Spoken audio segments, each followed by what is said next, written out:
Yo, everybody, what's going on? Welcome to episode 19 of Climbing the Ladder.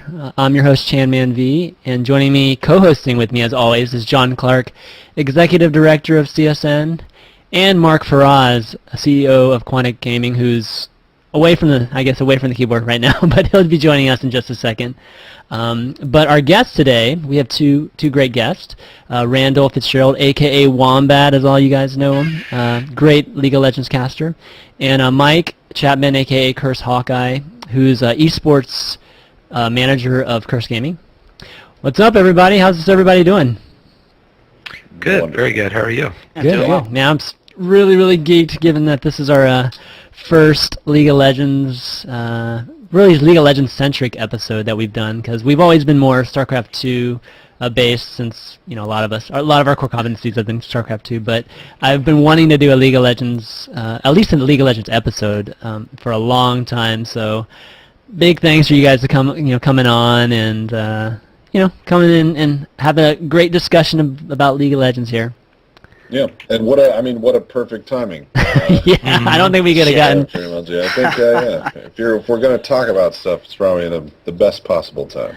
Yeah, it's funny how things work out. We scheduled this show a week in advance, maybe a week and a half in advance, and then this weekend happened. So it's kind of amazing how the timing works on it. But before we get started, I figured it'd probably be best to get kind of your both of y'all's backgrounds in esports. Just so we can, make sure the viewers, understand what you guys do in esports and the League of Legends in particular. So why don't you start off, Randall? Well, I'm a League of Legends caster. It wasn't always the case. I started out many years ago in competitive gaming with first-person shooters, Medal of Honor, Allied Assault, and fighting games. Guilty Gear specifically. Was my game. I love my Guilty Gear. I will still fight to the death. Huh, okay. With all the nerds who hate Guilty Gear, but that's okay. And then eventually I started. StarCraft 2 came out. All my friends got into it. I was playing League, and they were like, "No, man, you got to come over to the StarCraft stuff. That's where the business is." And I was like, "I don't know, man. I'm having a lot of fun with this League thing." And they're like, "No, come on over." So I came over. And it was a lot of fun. Genro started wrecking up the Koreans, and I was just like, oh man, foreigner pride kicked in, and I was always watching Tastosis cast, and it was just such a deep in my soul. I was like, oh, those guys are great. I want to do that kind of. I want to talk and have people listen. So that drove me to many months of really horrible casting. I finally got decent at StarCraft 2 and casting it, and then I was like, I'm going to go back to League. I started playing League a lot more, and I was having fun with it. I wasn't having quite as much fun with the StarCraft 2, so I was like, all right, I'm gonna switch it over to League, and the rest is really boring, not particularly historic history. Awesome. We'll find out. We might have to dig a little deep for that. Yeah, that was the abbreviated. Much abbreviated version. I've been since December 2010. I've been casting, so there's a lot of terrible, horrible secrets in there somewhere, I'm sure. Yeah. All right, Mike, to follow that up. Yeah, well, that's going to be interesting to follow. I started competitive gaming back in Dawn of War. Which didn't develop much of a competitive scene because StarCraft, even as old as it was, beat the crap out of it. But it was, I loved RTS games, but I've always sucked at StarCraft. So I've always been kind of playing games that had a small competitive scene, but nothing huge, because all RTS fans watch StarCraft. Pretty much from there, I just got involved in League because I was writing for a gaming website, marqueedragon.com. And they asked me to write a segment on League of Legends. I'd never heard of it. And I just loved the game. I kept playing constantly. And after a while, there was watched the Season 1 finals. And after that, got involved in adminning with NESL because they needed a bunch of help at the time. There was most of their admins left shortly after that tournament. And I ended up in charge of NESL's League of Legends division in like a month and a half. And from there, just ran IEM qualifiers, stuff like that, got more into the scene, and was actually meeting with Curse to help them plan a tournament. And they ended up hiring me instead of running it through NESL. So that's kind of how I got here. Just short. I mean, besides running tournaments, I was a caster for a little bit at NESL, but kind of ran out of time. I don't cast much anymore these days. So what exactly do you do at Curse right now? Right now I'm the eSports manager, which means I run any tournaments that go through Curse. We had the World of Warcraft North American Regionals this weekend. We work with all sorts of different games. League is still the biggest, so the Reign of Gaming tournaments helped run those, and then also run the streaming side of Curse, so Curse TV over on Owned. Run all of that, do all of our signing of streamers, running all of our channels, basically helping those guys promote and just grow esports as a division, both streaming and tournament-wise here at Curse. All right. Excellent, excellent. Okay, let me see. I'm sorry, I was just checking to see where if Mark was. I thought Mark was messaging me, but why don't we get into our first topic that we always do on the show, which is basically clearing up any misconceptions that you guys think might be running prevalent in the industry. In this case, particularly the League of Legends industry. Anything out there that you guys might want to address, or think that maybe the audience or the community in general has wrong? Oh my God! Stumped Wombat. No way, man. I'm looking forward. I mean, there's things about me that I guess we're gonna. Sure, that's fine later. Too. I mean, whatever. So I'll just leave those for now. I've been really interested. Does this fall under the MLG craziness header? Dude, that's the next thing anyway. Okay, that's the next it's thing. all good. We can just segment into it. I don't think there's a lot of misconceptions about me, really. I mean, not that other than on the tournament organizer side of things. And that's I'll definitely get into that when we get to that topic. I don't want to jump out of line. You printed up this nice little list. I want to. It doesn't know. It's more of we don't have to. We're not. We doesn't have to follow in order, man. You can't put bullet points in a list and tell me not to respect the bullet points. Dude, it's free formed, man. I'm just giving you a list of topics that will go in whatever order. So just leave it to me to figure out what the order is. You just talk about anything you want. So is this the question about tournament organizers then? No, or just I mean, sure. I think what the biggest misconception around my work really has been. I mean, the work I do for TSM and their tournaments is one of those things where it is meant to be a lighter topic. I mean, I've talked with Han's our tournament organizer over at TSM, about what exactly it is that they want and what they expect out of Kobe and I. And they expect a looser show and a more, sort of, I guess people would say, less professional show. So you get comments in the Reddit threads and things like that. I mean, there's 90 people going like, oh, it was great, it was a good time, they made some funny jokes, ha-he, hoo-he-hoo. And then you got some people going like, well, it's very unprofessional, it's killing esports and stuff like that. Which is, I mean, that's been the rallying cry for every snooty little nerd on the internet since the dawn of time. And I try to explain to people, and I've tried to get it out there, at least in the Reddit threads. I don't make a big deal of it because I would hope that tournament organizers are smart enough to see around it. But I am certainly capable of putting on a professional show. TSM doesn't want that show. TSM wants a different show. They want a show that sort of speaks to their audience. Their audience is a little bit rowdier, a little bit more sort of off the cuff than, say, an IPL crowd. And I think that it's gotten into at least a couple people's heads that that's the show I'm going to run, which clearly means they didn't watch GESL. It means that they haven't seen any of my previous work. And like I said, I've been casting for a year and 10 months or whatever it ends up being. So to me, it's just sort of like it's fine that they have those misconceptions. I expect it. If you only watch the TSM stuff, that's fine. You're not going to get exactly what it is that I'm capable of. I did IPL Elites because Nick Allen is the only madman over there who is willing to believe that I'm not just going to start swearing and spouting racial epithets on their show. And so it's to me it's a little bit silly that that they even have those misconceptions, because I just kind of think, wow, like what the fuck, guys? I've been doing this a long time. Of course I can do a professional show. But when all they see is TSM, I kind of get it, but I kind of think it's a little bit short-sighted, and I think everybody's a little bit scared of having anything go wrong. And every time I look around, I see like a thread about all the things that went wrong with the tournament, or bad casters that got hired for the tournament. I'm like, I never get those threads. So I mean, at some point somebody maybe will hedge a bet and just fucking hire me for something. But it's fine with me. Like, whatever, I got time. I'm not going to get worse at casting because I keep doing TSM stuff. So I mean, it's on them. But I try to get it out there that it's like TSM is a style. That is the show that we're putting on for TSM. That is not the show that I would put on for IPL or MLG. I mean, I remember your GSL cast, and it was, it was completely, I don't want to say filtered, but you know what I mean by, like, I guess, quote unquote, it's professional. Standard you know what I mean? professional. It's broadcast standard work. Like, I know how to do broadcast standard work. TSM doesn't want it.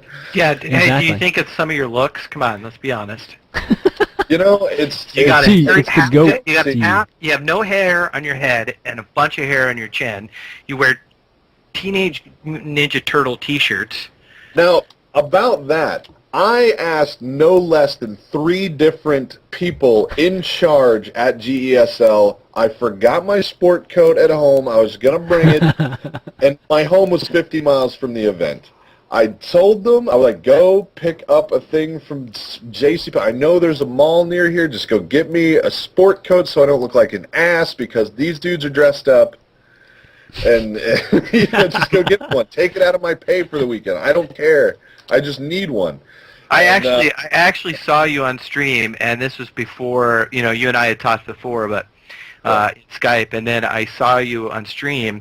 I'm like, what the fuck? Yeah. Like, no, what is nobody this guy told doing? me, and I forgot my thing. And I asked, like I said, I asked 3 people because we had hours before league started. I was like, please, for the love of fucking Christ, go get me a fucking sport coat so I don't look like an idiot sitting next to Trevor with his button-down shit, looking all slick and ginger, and they wouldn't do it. They just ignored me. They were like, yeah, it's fine, it's fine, it's fine. I'm like, dude, I'm in a fucking T-shirt, man. Come on. Actually, I thought you looked cool. It added to the show, to be honest. Yeah, I didn't care, man. At the end, I thought it was actually pretty cool. It's Yeah, your style, man. I think what it is we've gotten it in our heads that we all need to be ESPN. Exactly. Like, I'm not shaving this fucking beard. Like, I don't give a shit if they never want me for IPL because I got a beard. Whatever, man. I don't give a shit. This is my face. This is how People I want should it never to be look. turned down for beards. I keep it trim. I agree with that. Beards should be a bonus. Look at these two guys. To the Beards hiring- should be boned. Oh, to the my hiring goodness. process, I think. But it's the beard's gonna stay. I'm happy to put on a suit. I don't wear ties for fucking anybody, so if they want me in a tie, that's fine too. Like, I'm not that interested in being quasi famous with 30,000 extra people. Like, that's fine with me. I don't need it. But so I'm not gonna like throw a tie on and choke myself. I don't wear a tie. I got a big neck. They never fit right. I'm not shaving the beard. Like, those are my two kind of like, all right, cool. Like, I would love to do a great show for you guys that the fans are gonna love. If it's a problem that I wear a vest instead of a tie with my fancy business suit so we can pretend this is ESPN, for all, couple thousand people that are watching, that's cool. But I think we're trying to be stuffy. We're trying to appeal to a demographic that is such a small part of the actual community that it comes off looking like a farce sometimes. It looks a little ridiculous. It looks pushed, like we're pushing it. Mm-hmm. That's because we are pushing. There's a medium though. Good point. I mean, there's Absolutely. there's definitely a think, medium. I think the sport coat T-shirt thing Yeah, that that works. Taste Toasts used to do and now are way too cool for. Yeah. Because they drive it, right? Like, they start showing up in business suits, and all of a sudden we all got to dress like assholes. And I'm like, well, when did we all turn into 40-year-old assholes? Like, just because GSL's doing that doesn't mean everybody else has to. But it's trickled over, and that's MLG's house thing now, is to put everybody in a stupid matching suit and tie. And I'm like, who's this for?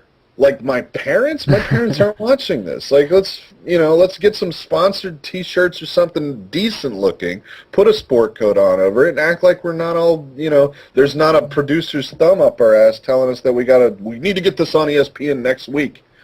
And it works that way even on shows like ESPN. I mean, like, you watch the MMA stuff, people aren't exactly dressed to the nines. We should be going after that crowd. That's our demographic, not, whoever. You could just wear an EG shirt every time. Yeah. Just They wearing. get, When's the they last get, time they I get saw- to wear they get to wear their T-shirts all the time. Yeah. Yeah, that's That's true. the rule. Well, or at least a their collared rule. EG shirt. Yeah, collared Well, EG I guess shirt. when you're the Ferrari of esports, which is Formula One reference right there. Yeah, I mean, there's obviously for EG, because if you don't, you'll have to listen to Scoot's little whiny voice for an hour and a half talking about how they can ruin you and they're the most important people in all of esports and all that stuff.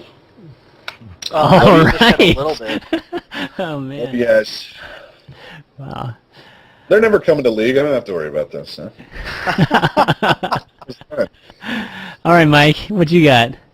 So Anything? I might have a little bit different side of this conversation, because I think what you're saying is really something I've noticed, and it's something we did here. You know, we just had this big World of Warcraft tournament, and we did request that our casters wear button-up shirts, which is away from our traditional style of the black curse T-shirts for everybody.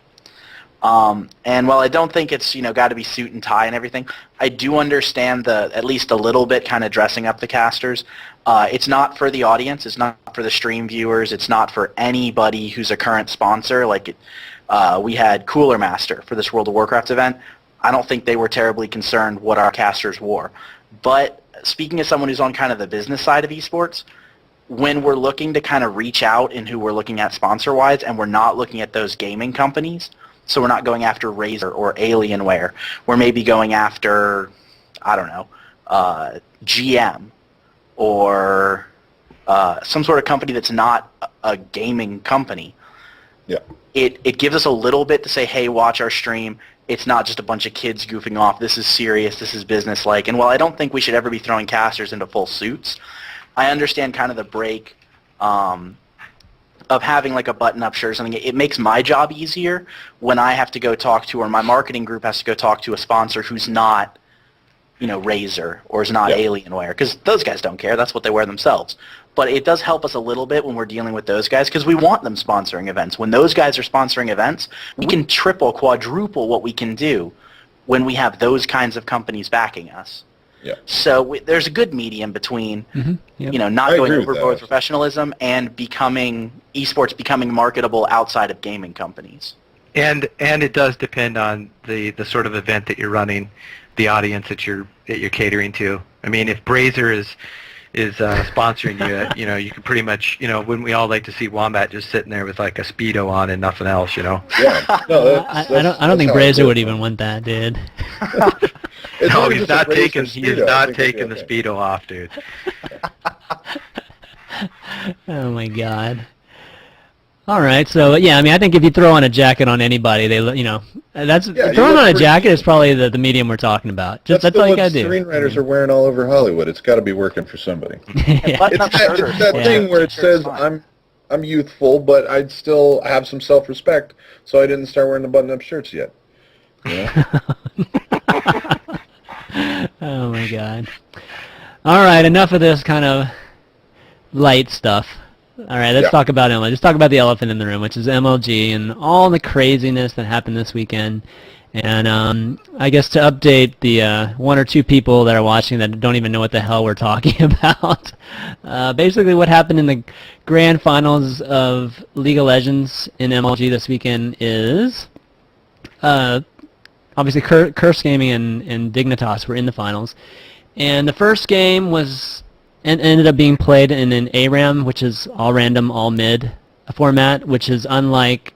Basically, it's not the normal format. I mean, the normal format is obviously 5v5 with everybody knows what I'm talking about. Just the typical normal format. But the players basically decided to play ARAM just because they thought it would be fun, and obviously it was received very poorly. And MLG obviously wasn't planning it either. So the first game was played ARAM, and the rest of the series was played with the normal format. But the big controversy was really about I think a lot of the spectators were in this food court area where the players were talking about just doing this ARAM, and so a lot of stuff came from that. And then what ended up happening in the end was MLG ended up disqualifying the two teams, and basically not awarding first and second place, correct? And that's kind of what ended up happening. And obviously a lot of apologies issued by the teams and whatnot. But all right, let's discuss. Who wants to go first? Well, first, two things. One, and people did make point of it in the chat, is that there were actually a lot of people that did enjoy the format that they used in Game 1. Sure. Just, I think, purely for the entertainment value, maybe not so much for the competitive value of it, but they did enjoy watching it. And then the second thing was that, from my understanding, from everything that I've read, the tweets that came from MLG, is that it was not about the format as to why they disqualified. Right. I don't know if you mentioned that. I wasn't listening to anything you said. So, but yeah, that was. But there was a lot of confusion at the beginning. A lot of people believed right at the beginning that it had everything to do with the fact that they played a format that they shouldn't have. Which, if that was the case, according to MLG rules, MLG admins were supposed to set up the match, so they would have known, I think, right from the start that was the format that they were going for. Which then, of course, would have been their fault that it did happen. Well, I mean, one thing I did leave off too is that there were a lot of rumors going on too, which I think the teams have been obviously trying to make a point to clear up, which was during that kind of conversation, I guess during lunch, a lot of people were saying, in the Reddit thread or whatever, that they were talking about, just kind of splitting the pot too, just chopping the pot and just kind of like, screw the tournament, whoever, it doesn't matter, right? Or maybe even just Curse just allowing Dignitas to get some seed, right? Like in the overall rankings. But that, I think the teams have addressed that wasn't true at all, and it was just purely the ARAM that was discussed, right? So, I think a lot of the controversy, I guess, what a lot of people might be disagreeing with, like MLG's decision, is whether, really, what's the definition of collusion, and then is this really collusion in the end? Right. If there was no collusion to, well, it's hard because I'm a tournament director, and I would be livid if two teams decided just to basically screw off for the finals, because the entire idea of the tournament was for a competitive championship, and that's what people paid for, and that's what people were there for, and the players should have been there for. I would have been livid. However, I'm still a little fuzzy, and there's still a lot of people that saying that it was only about the format that they used in Game 1, because the rest of the games they went to a normal format. But it was only that reason that they decided to disqualify both of them and take their prize money away. But MLG is claiming that it had a lot to do with a collusion to help one team get a higher seed and so on in another tournament. So it's the team's word against MLG. It's kind of hard to decipher who's telling the truth here. All right, Wombat, Mike, talk to us. I know y'all have a lot of opinions on this. So. I'll throw my opinions because I feel like he's probably a little bit more. He's got the curse side of things. So I think I'll throw my less important stuff in first. That way he can go ahead and wash over it with actual information. To me, it seems like, knowing Scara and knowing Elements especially, like, while I can see them sitting around a table joking about something like that, I do not think for half of a split fucking second that anybody on either of those teams is stupid enough that if they were doing that, they would do it in public. I feel like that to me is like primary of I know these dudes, like, they're not dumb. They know better than to do something unless they're joking about it in public. I don't even see a good reason to do it. And then if you watch the games, while some eyewitnesses may have come forward and said this is what they're planning to do, how are you going to nail them for collusion when they play a full set where both teams are actually trying? If you watch the games and you know how to watch League of Legends, you know that nobody was phoning in a performance in either of those games. We've seen people phone in games in the way of StarCraft 2 players just not really putting effort into it. We've seen how Naniwa throws games when he is sick of playing a pointless match. It's one of those things that, to me, it becomes very weird. And to drag up the specter of Scoots again, from what I'm told by people who are at the event, Scoots is the guy who alerted the MLG admins.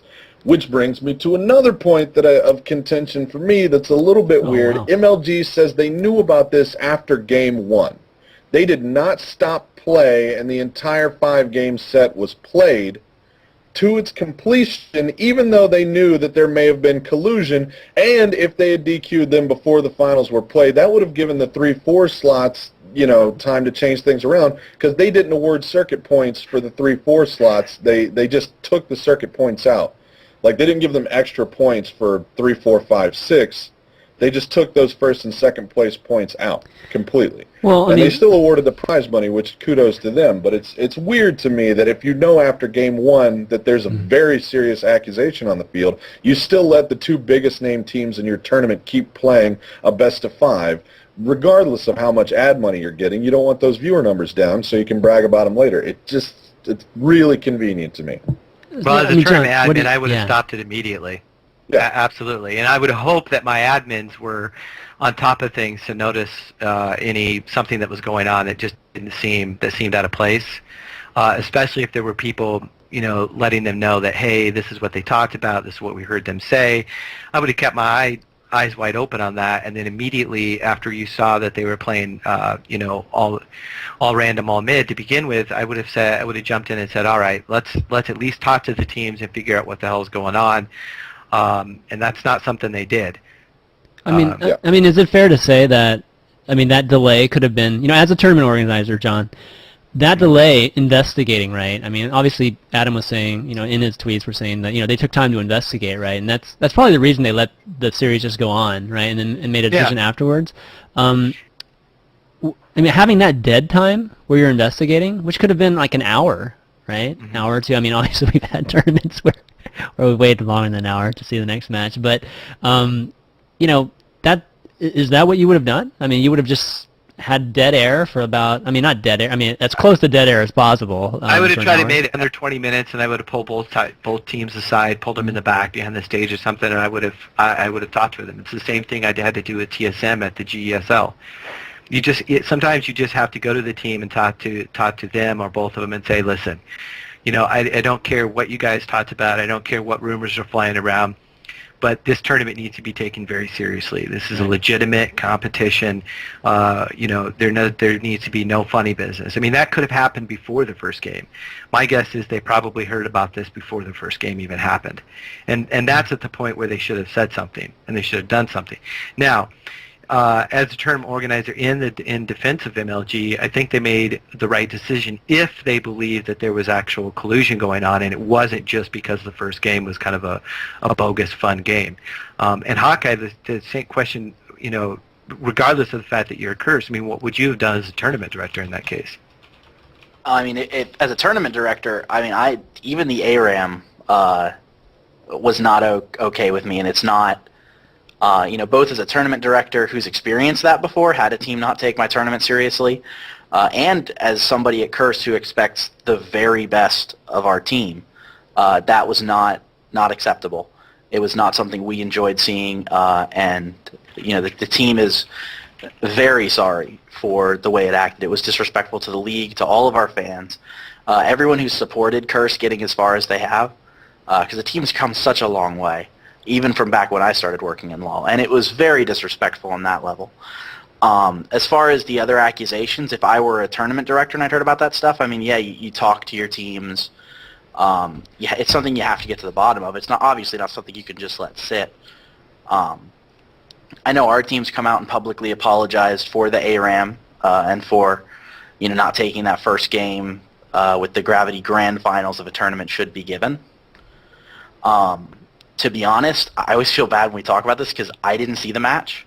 I was running the World of Warcraft tournament at that time, so I kind of only heard about it through people here at the office when our day of WoW ended. So I didn't see the match. I didn't see any of that grand finals. I heard it was really good, so I'm a little sad I missed it.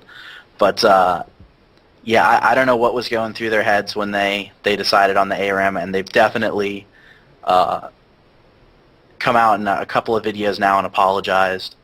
And I think it's just one of those things that they thought it would be funny, they thought it'd be cute, and it did not work out that way. That was certainly not Why would MLG disqualify him, though? I mean, if it was only if the teams are saying that it was really only about the ARAM, the first game, and then MLG continues to let them play the rest of the tournament, the match, which of course they finished out in normal mode. I guess I'm, now as I talk to you guys and I get a little bit more information, because I read everything I possibly could on this, because not being a League of Legends player myself and just following the community as best I can, I needed to be up on kind of what everyone was saying. But I'm now a little confused as to why they would let it continue to ride out, continue to play the match, knowing that only one of the maps was played that way and then the rest were played normal.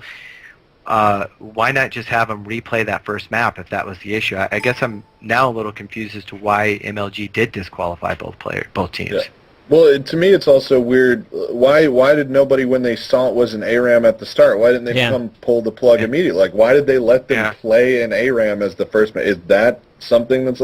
Because it sends such a weird mixed message, right? It's like, who is in control of this tournament that, one, they set up an ARAM, the casters got into an ARAM, probably noticed it was an ARAM, and like, where's MLG's hand in all this? And if they're very seriously concerned about collusion, why let them play, 5 games without even talking to anybody, and then just DQ them at the end of it? I mean, 5 games that would have had the heaviest viewership of the entire weekend, which, again, to me, like, that speaks to their not stopping it. I get that they're a company, and that makes sense. It's a little skeevy, but MLG's not above that sort of thing, and that's fine. They got to do what they got to do to get those numbers in, so they can impress Doritos or whoever. But it falls apart for me. I don't understand the 1, 2, 3 of it. First of all, you let the ARAM count as the first game of the grand finals. Does everybody have somewhere to be later tonight that we can't have the... serious. Like, why isn't MLG taking their own tournament seriously enough that, 1, they made an ARAM, and 2, they let that count as the first game of a best-of-5 for the grand finals? I'd like to find out who made the game. Yeah, they didn't make the game. Obviously, the players. Which is weird and upsetting to me. Yeah. Like, why are the players making the game at this super important tournament for professionals? And to be fair, too, but we slipped an ARAM past an entire staff, an entire production staff, and they played it out, and it counted for the first game of the tournament? Yeah. I mean, come on, man. That's a little bit much. That's too many. Okay, that's understandable. Yeah, it's understandable they made an ARAM. Okay, it's kind of understandable that nobody noticed until they got into the game. Right. Even though the picks are weird and there's a delay. Okay, it's kind of understandable. No, wait, we stopped there because they played an entire ARAM and it counted for the first game of a best-of-5 set for the grand finals. Like, yeah, the players are at fault. They thought it'd be cute. I kind of thought it was funny. I was like, oh, that's pretty funny. But, it's, of course, you got to get back to business at some point, but nobody made them get back to business until game 2. Yeah, so now I'm even more confused, because at first, I'll be honest, I mean, people know that I'm not afraid to speak up, not afraid to speak up about MLG, even though I'm not allowed to, in a negative way. But when they do something right, which at the beginning of this whole thing, I really felt as if they did, because they made a decision, they stuck by it, they took their tournament very serious. But the more you dive into it, and then you find out that the rules are that their admins are supposed to set up the first match, or are supposed to set up the matches, and then they let it continue to play out, and they knew beforehand what was going on, then you just kind of question, why the hell did they not take care of this earlier? So now I'm starting to waver a little bit on that. I still think, though, if they believe there was collusion and they have evidence to that fact, whether they release the evidence or not, I believe that they did make a good decision in disqualifying the teams, if that's the case. If they have evidence, I absolutely 100% agree. Absolutely.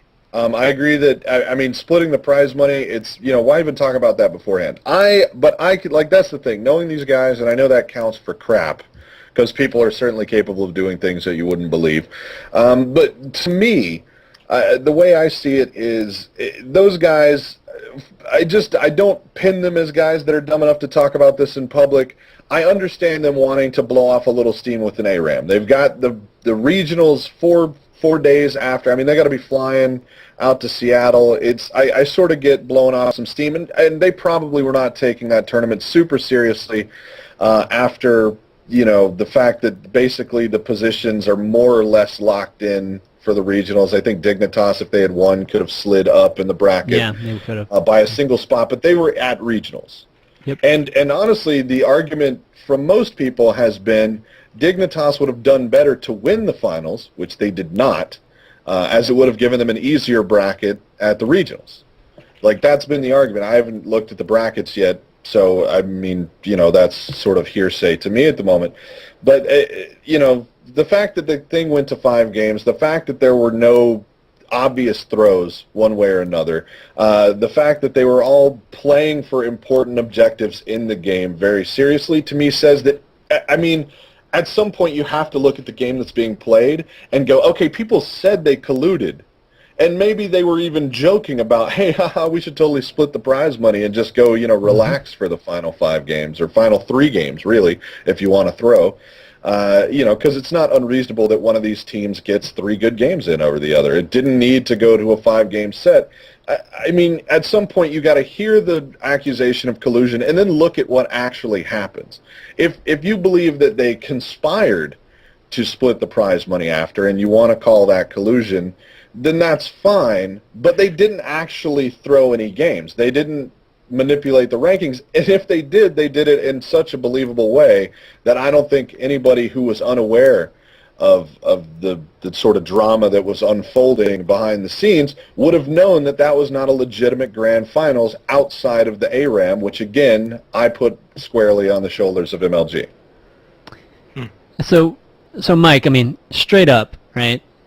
Was there any even jokingly talk? Was there any joking talk even between like the Curse players about splitting the pot, like, that you know of at all? I mean, to be honest, again, I was running my own tournament that weekend. I wasn't at MLG. I wasn't in Raleigh. So I have no idea what went on with the teams one way or the other. Yeah, I mean, I know our teams hang out a lot, Dignitas and Curse. Crumbs is a former Curse player. Right. These guys are really good friends. So the idea of them eating food together is certainly something I would, even expect at a tournament. But I don't know anything one way or the other about what was said or what went down between the teams. Like I said, I don't work with the team. I'm not the team captain or the team manager. Mm-hmm. So I don't really know anything on that, unfortunately. Yeah, I mean, Mike, do you get... sorry, go ahead. I was going to say, the big thing for me is that, we're talking about all these things, and we're talking about MLG, why MLG disqualified the 2 teams. And how we're kind of questioning it, right? But for me, it's like, I don't see any vehement protests either by the teams to demand their first place and second place, money for one. And secondly, Riot supports MLG in this.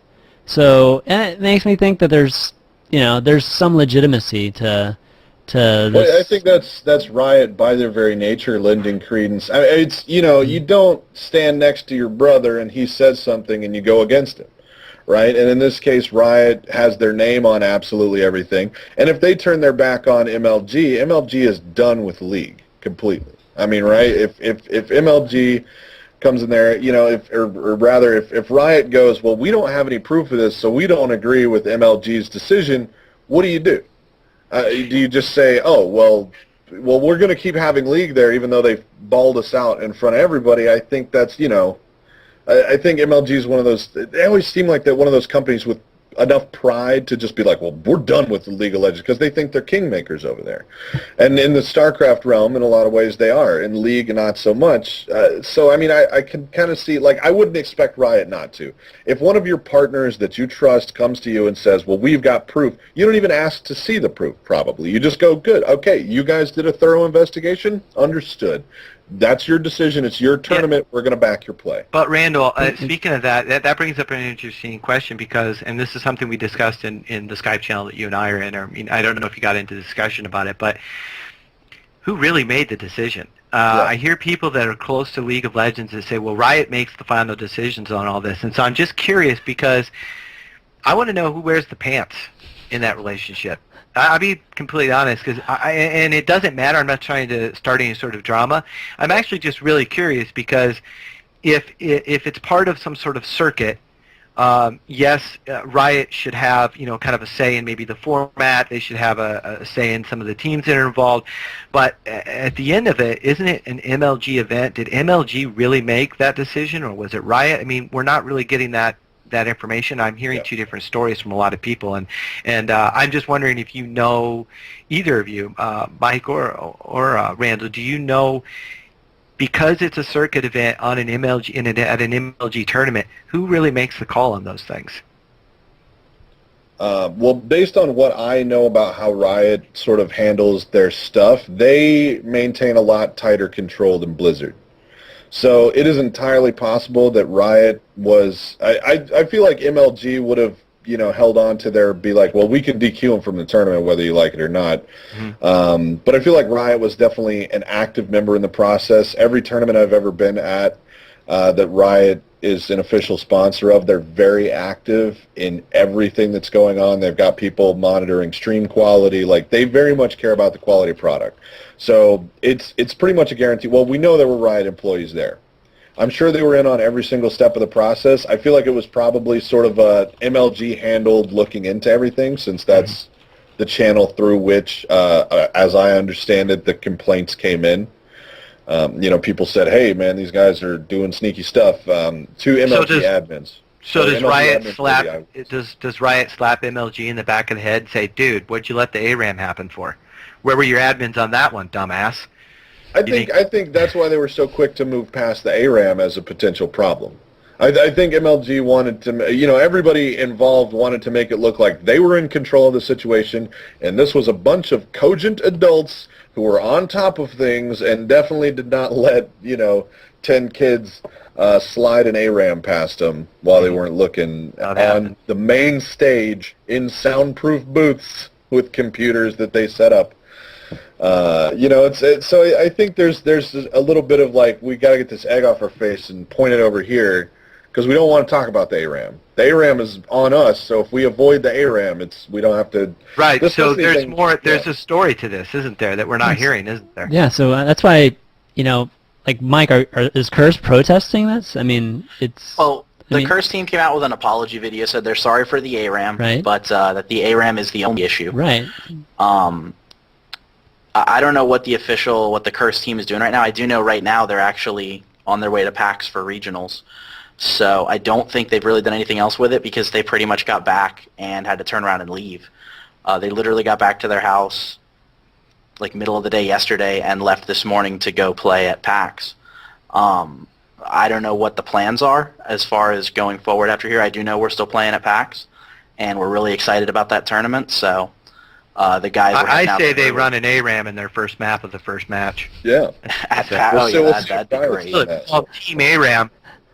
And I watched that. I'm just gonna be brutally honest. I watched the apology from Curse, and you could see that there were a couple players, and forgive me because I don't know all their names, but I watched it, and you could see a couple players were holding back some sneaky little smiles and possibly trying not to laugh. I got the feeling that they were serious. They did feel like they let down their fans and they let down the tournament. I really did get that feeling, but I also got the feeling like, this is dumb. This is as dumb as you can imagine. This is not exactly how it should have been. This is, MLG made a mistake, and I got the feeling that they were just laughing because they knew that they were going to protest this, that this was just ridiculous. So I hope that if they believe, because it's important for the teams to stand up for what they believe in too. I hope that if either of the teams believe, hey, this was bullshit. This was, they set up the ARAM. They were okay with us running it. They allowed it to happen. They knew it was happening. We played it. Then they taught to us. Then they let us finish it. Then they DQ'd us. I think if both teams really believe that they didn't do anything wrong, except for the ARAM, then I think they should fight it, as far as they can go with it. Yeah, it's an image thing. It is kind of, tarnishing your image, like both teams, to a certain extent. And it's one thing that the kids are just trolling, and which is unprofessional. That should be, reprimanded too. But that's a whole lot different than the really bringing up the collusion. Collusion is outright. It's cheating basically. You're right. You're calling. I can't imagine. Like, I mean, that's the thing for me, especially knowing the guys on both teams. It's such an out of character play. I mean, honestly, if you came and you told me it was TSM and somebody else, and I worked for those guys, I would be like, it's kind of reasonable. TSM's the kind of group that'd be like, you know what, we just don't even want to do this. Yeah. I mean, I think they have enough pride on the line at TSM that they never would. Yeah. But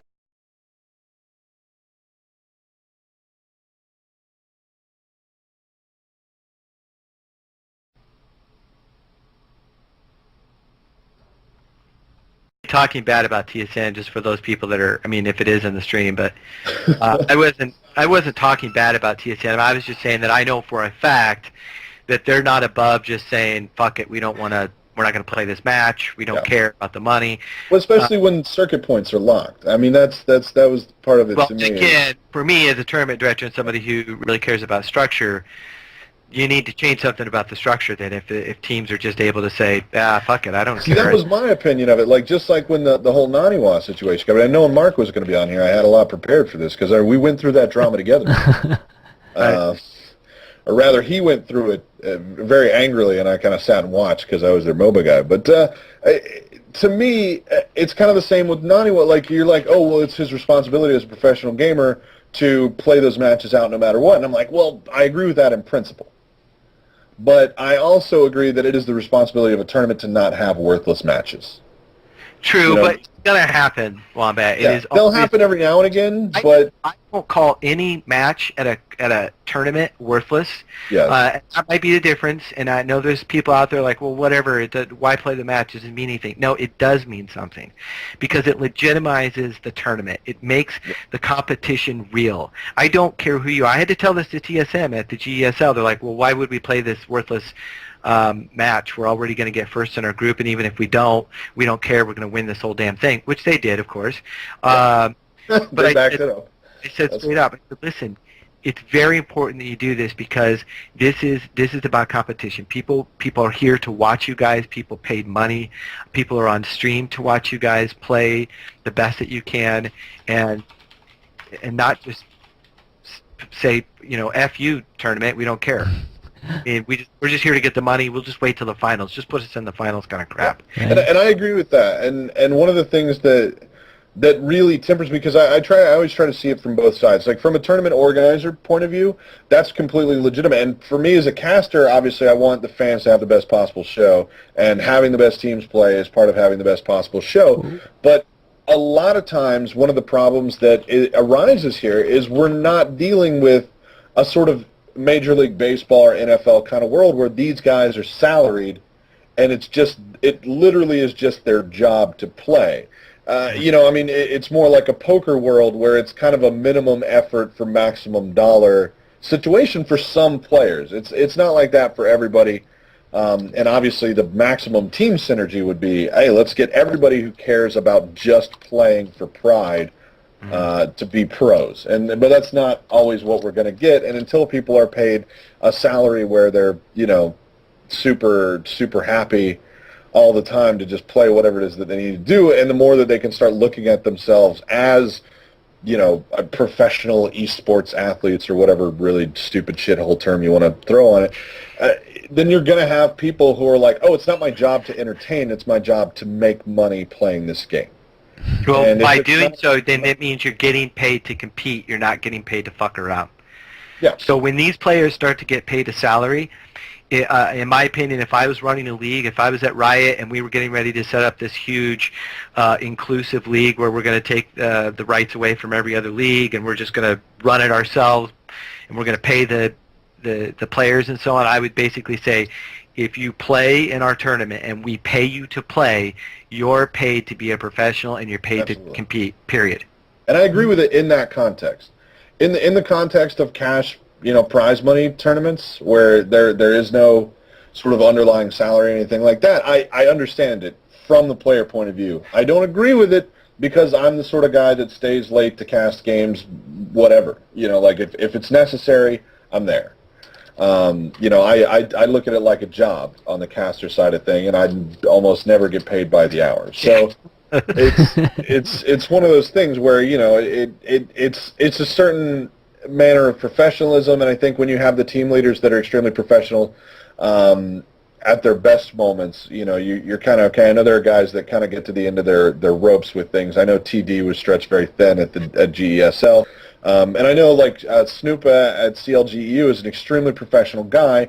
And he has his moments where he's kind of like, it's kind of one of those, do you know who I am kind of moments. And I get it when guys have those moments, and they're rare for some teams and less rare for others. But like I said, in my mind, it really is about, there needs to be a both side of things where the players trust that, yeah, maybe we'll have an unnecessary game every now and again. But, well, for MLG, and I don't mean this in a bad way, MLG was almost an unnecessary tournament. The prize money was good, but then you end up with Dignitas and Curse, both teams that have kind of fuck you money, in the finals. And of course, they've got regionals the next week. They're probably pretty tired after a long weekend of playing games. I could see how the ARAM slid in there, and the professionalism slipped. So I get it. And it's unfortunate, but I think the onus is on both parties there to do as much as humanly possible. And we got to make sure our players are taken care of so that they don't want to do shit like that. So they're like, oh, this is my job to do, 2-3 days a week full time. I've got to really put those days in, and then I'm, goofing off and making money for playing video games the rest of the week. That needs to be, something that they can be comfortable in and understand, and then I think I think the instances are rare enough anyway, but I think they'll be even more rare once people are well taken care of. And it's something that was, the Curse team understands very well now is, this is a professional environment. We as a company at Curse back you guys, and, we expect you to uphold the same standard of professionalism the rest of us do when we work. And it's something that is going to change in esports over time as it becomes a bigger business and as new sponsors start to get into it. People will follow the money, and the money is leaning towards a more professional environment, and situations like this take away from that. And that's why the Curse team apologized. That's why they came out in that video and said they disappointed their fans and the community, because that's exactly what it was. It's not the level of professionalism we look for here. Yeah. I have to say though, Mike, that the interview that St. Vicious did with Rachel was a little half apologetic, but I think that came before the official one. So. Well, and I also think, Chris, that has to do with the fact that I don't believe that they agree with this decision.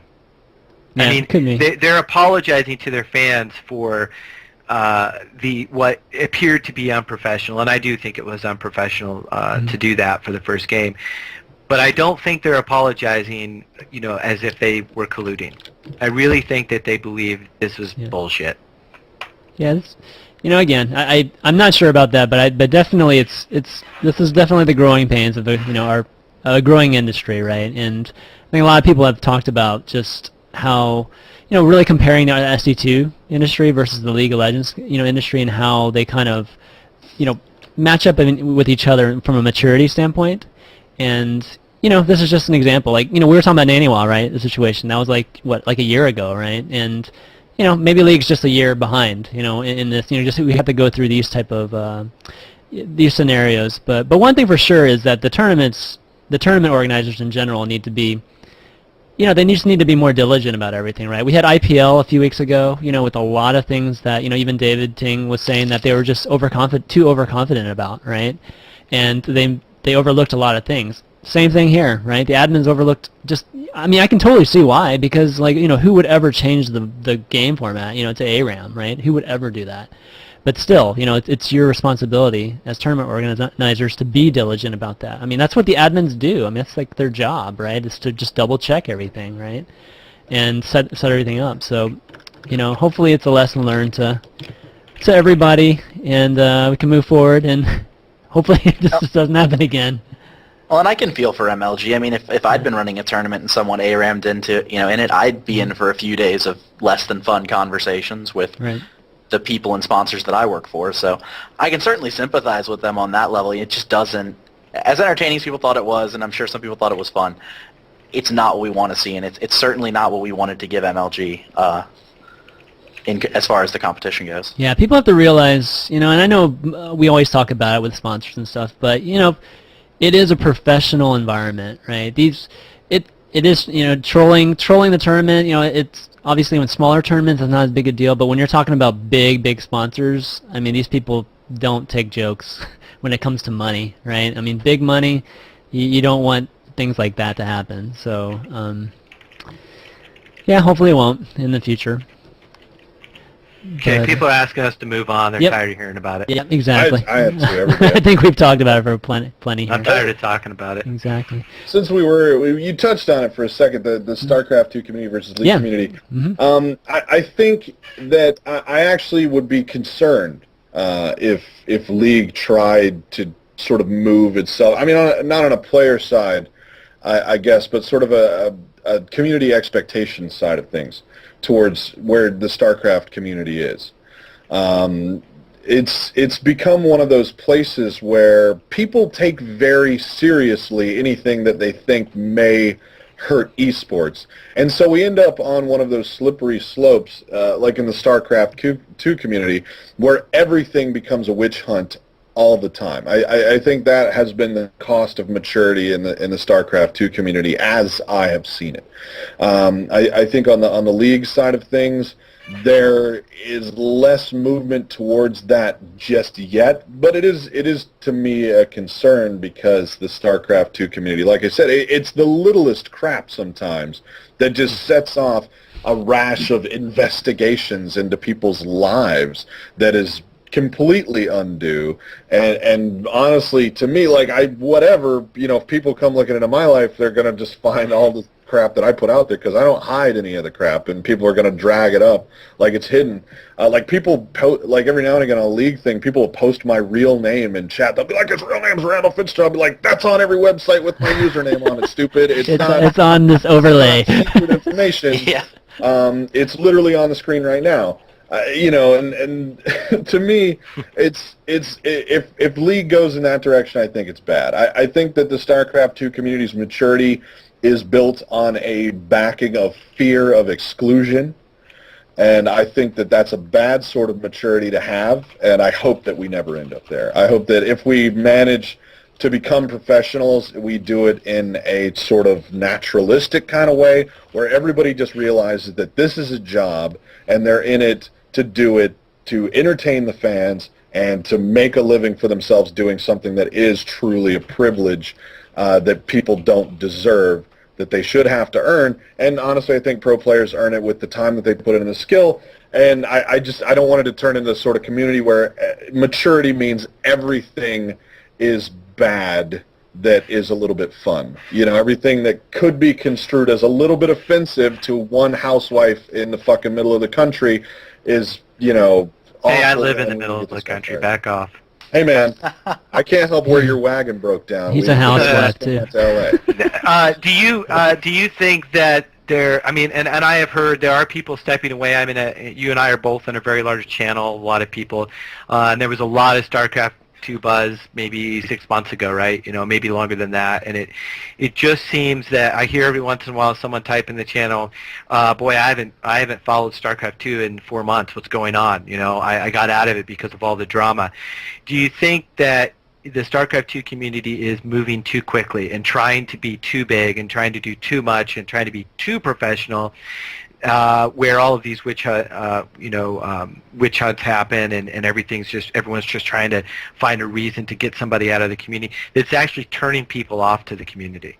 I think it does in a lot of ways. I mean, that's pretty much kind of nail on the head, and that's why I'm actually happy with the control that Riot is going to be exerting. They're going to be meting out how exactly it's going to move along. They're going to be putting significant resources behind it, and that's been a problem in the StarCraft community. And I said it before, everybody's playing at ESPN. That's what everybody wants to pretend to be, and we're clearly not that. So it is kind of forcing a really fat foot into a really tiny shoe. It kind of makes me sort of sad, and that's the thing, is you have places like Team Liquid and groups that have just made sure in Reddit even, and sort of unnamed forces over there, like the guy who was the mole that was releasing drama news every couple weeks, that was a mod at StarCraft Reddit. You have these people who have initiated a culture of, if it's not the utmost in professionalism, it just won't work. And then you look at the numbers for StarCraft, and they haven't been growing. I mean, they've been growing a little, but not enough to where, the community has made it this terrifying thing. So it alienates, and that's one of the things that I always look at too. I do a TSM tournament. We have 30,000 people watching. Of those, maybe 200 are participating in the chat, and we're trying to use that as an example of how to build the brand. We say, oh, well, this is what the chat was saying. The chat is nobody. 30,000 people didn't turn the stream off. That means that whatever they were watching must have been at least bearable. Or, in some cases, it's the only place to get that entertainment this weekend. And I think there needs to be a real understanding of what the metrics are worth and what chat's real, like 500 upvotes on StarCraft 2 Reddit, and there's 60,000 people watching a grand finals at something. Is that, how are we're using that as our metric? We're using 500 people who upvoted something and 26 people who commented on Reddit, or maybe even a couple hundred people who commented on Reddit out of 60,000 to build our sample? Reddit is a cesspool of shit, dude. It is. and it's like a train wreck for some people. They literally will sit there and watch it all day because they're waiting for that next accident to happen. It's absolutely ridiculous. The trolls run Reddit because it only takes 15 idiots to downvote something that made a lot of sense, and then it turns in, and then the only thing that gets seen is all the negativity, and then next thing you know, it's 30 of their buddies getting on there, and it becomes all negative, and you can't get a word in edgewise. Cesspool, it's a cesspool. Yeah, I mean, r/StarCraft is pretty much has turned into a lot of that. I mean, there's very little to do with the actual game anymore on Reddit every day. And at least when you look at r/League of Legends, there's still a lot of game related it's champion articles. Discussion. Yeah, lots of champion discussions. I'm actually really proud of that, because I want the mix. I like that people care about the pro scene enough to get stuff up there, and I like that people still care about the game, because with StarCraft, it has devolved into a pure esport. And while on the one side I find that insanely impressive, on the other side it's kind of sad, because people that are playing the game are almost universally only interested in that aspect of it. It's with League, people are just having fun playing the game, and I guess that's probably not true. There's probably a couple dozen thousand people out there who still play StarCraft 2 because they genuinely enjoy playing the game, but it's become almost the truest esport so far, because that is the core around which everything else revolves. Yeah, it's interesting in a way. I mean, it's funny because it's kind of a good and bad thing, right? Because from a phenomena standpoint, it's kind of cool that I guess that the discussions, or just whatever drama whatever you want to call it, is revolving around, isn't necessarily to do with the actual game itself, right? It's kind of created its own kind of monster, which before, I think one of the biggest arguments against growing esports is that, the only people that we have a shot at getting, the pie just consists of people that play the game, right? It's the same demographic. Yeah, the demographic is only players of the game. Which is a very, very small percentage of the total players that play. Right. And that's one of the reasons League is, the League community is just so large, and obviously the numbers are so huge right now. It's because League itself is such a hugely popular game. I mean, playing well, from a player standpoint, right? There's just a ton of users around the world.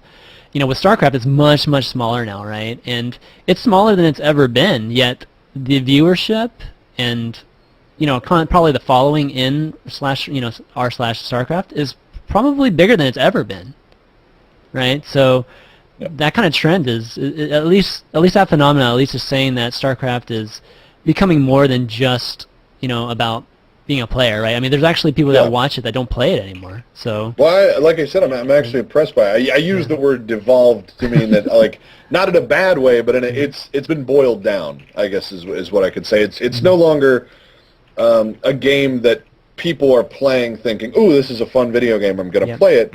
I feel like the core people who are still playing it's much like Brood War are the people who are interested in improving at a game. You know, I think the arcade update helped bring some people back, but you know, I'm kind of impressed by it because it kind of gets some of the crap out of the way, right? You can say, "Oh, well, you know, who cares about the bronzies now? There's like 12 of them." Right. You know, we'll balance the game for competitive straight up, and you know.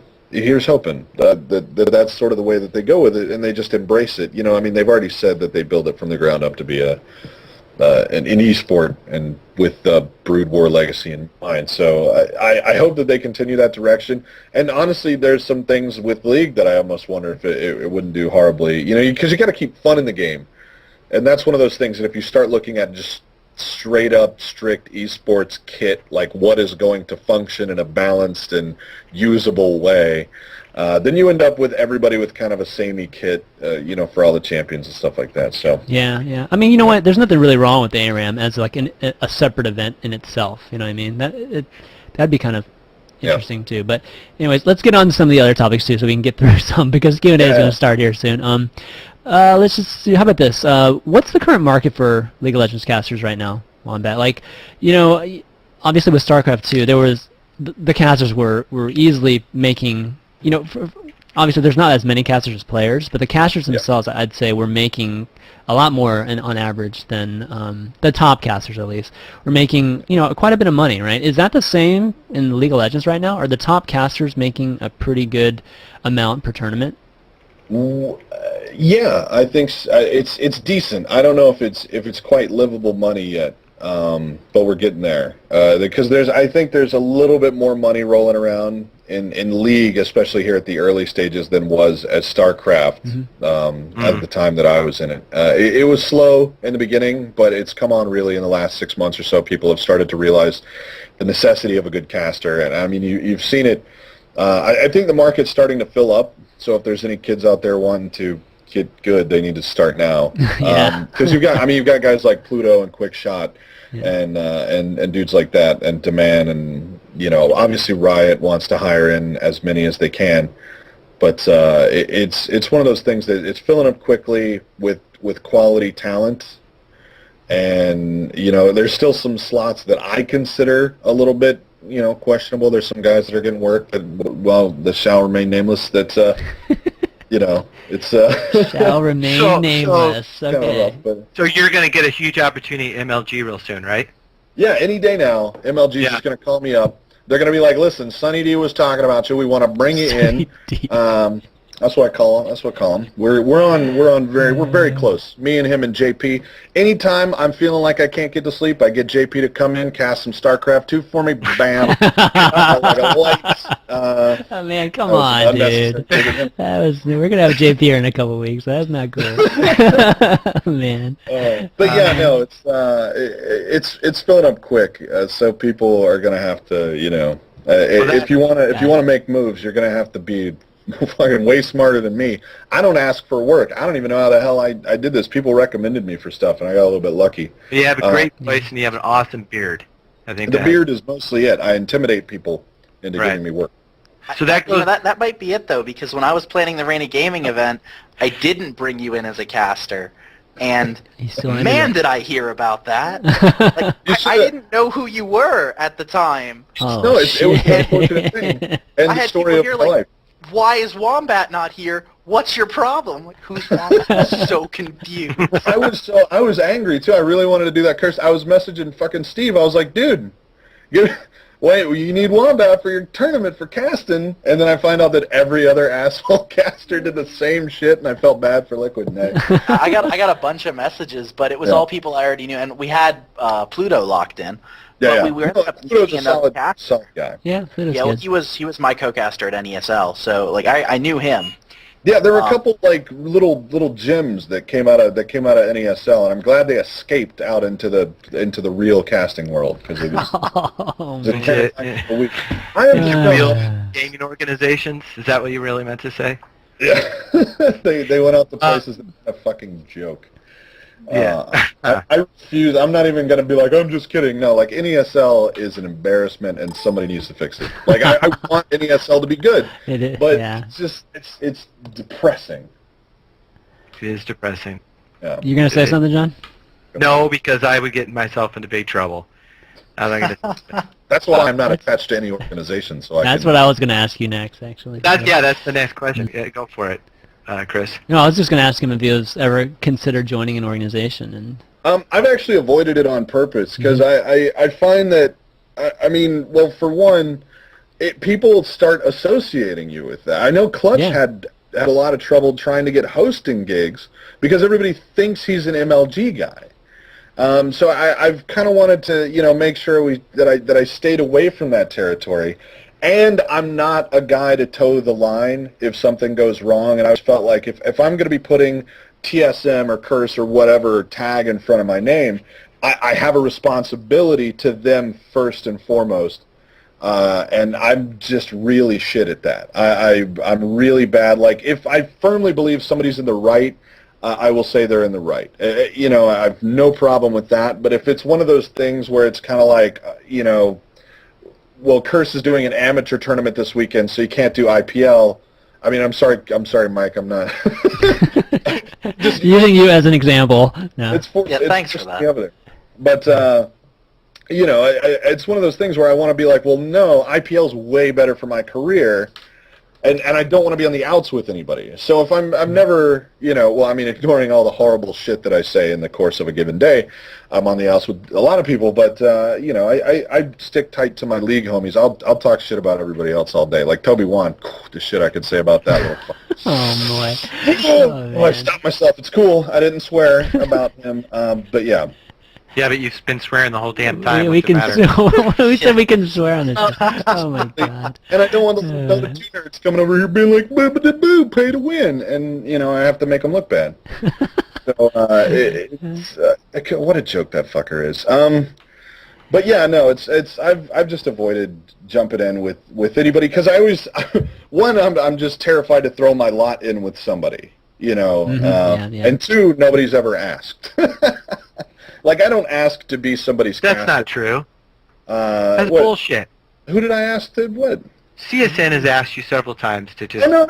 I mean, no, but not to be like CSN's guy. No, we wouldn't do that to you. Yeah, like that I'm fine with. I'm fine with working for people. Yeah. CSN's the kind of developmental league for the casters. Yeah. No, we really are. I mean, we'll bring people on and let them try it out. Yeah, I mean, it's a great place. Conspiracy theorists over there. Gwen... Oh, come on, jeez. I feel bad about that whole thing. Yeah, he's a good caster. He just wanted to express his opinion, and in the StarCraft 2 community, again, showing the differences. In the StarCraft 2 community, because he said it with a loud voice, and he made kind of a big deal about it, and he threw some things out there that may not have been completely accurate. Oh my God, it's the end of the world. The StarCraft 2 community completely goes off on him, and he'll never work in the industry again. It would have been so much better overall. Just would have been some solid points made too if Garrett would have just been on the same show as God, I'm having a brain fart. As tournament director, GSL tournament director. Yeah. No, it's weird because they were in sync all weekend. Like I was there, and it was Robbie. Was that his name? No. Bobby. It's Bobby. Got Bobby Omari. Yeah. Bobby and Bobby kind of flipped. That's why it's like weird when Gwen's talking conspiracy theories. It's like Bobby was on with Gwen the whole weekend. Like, as far as message that was coming across about this stuff's weird and I don't know exactly what's going on. And then Bobby got like a job with EG or some shit, right? And then all of a sudden, oh man, we're not gonna rehash this. Don't do it. But it was just weird to me. I'm just saying. Scoots. All right, moving on.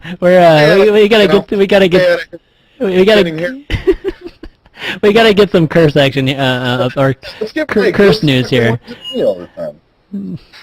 We're trying not to. For crying out loud, you just keep talking.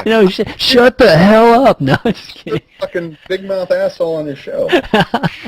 Don't worry, we got a last bullet point for you at the end. But Mike, quick update on just the Hollywood house and kind of, I guess, Curse's direction, because man, every time I see pics coming from the Hollywood house, dude, I don't see any practicing. So what's going on at the? I just kind of wanted to see like what's the regiment like at the house, or is it just, man? It seem like it's as fun as it is there? I mean, I haven't been there yet. Oh, I'm very upset about that. I really want to go. I've seen all the video. I was obviously helping him set up streams, stuff like that. Right. It looks awesome. Like, everything I can tell about the house, it's pretty amazing. Amazing from one sense. Yeah, I mean, they do have quite a bit of practicing they have to do there, so they don't kind of get to take advantage of, like, the pool and the sauna all day. They certainly do have to do quite a bit of practicing. And I think it's been good for the team kind of to all be together, working, practicing more as a team and less in solo queue.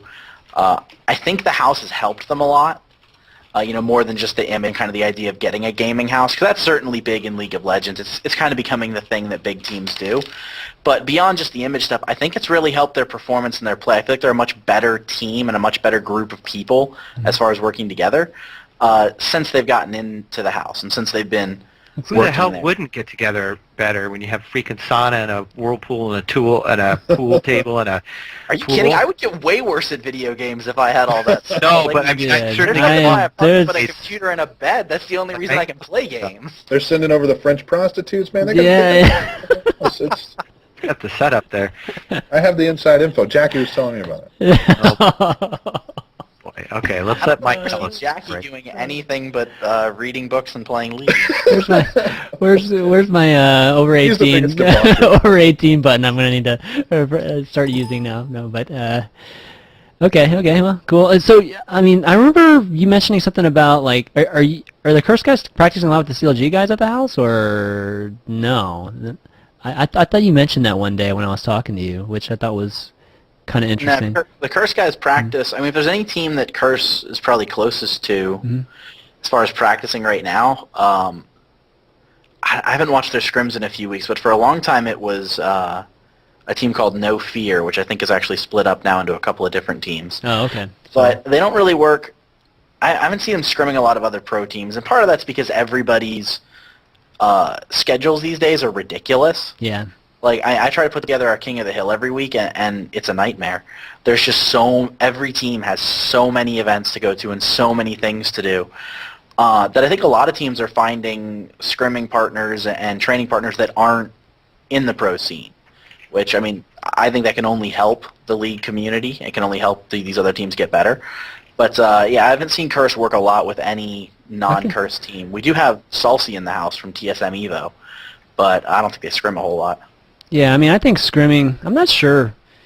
I'm kind of surprised that a lot of the practice of the teams do are scrimming. I mean, not majority of it, but some of it is because I don't know. That's kind of revealing for me. It's like revealing strategies to other teams. When in StarCraft, it's a little bit different, right? Because you can't hide strategies for the most part. In League of Legends, you can still hide.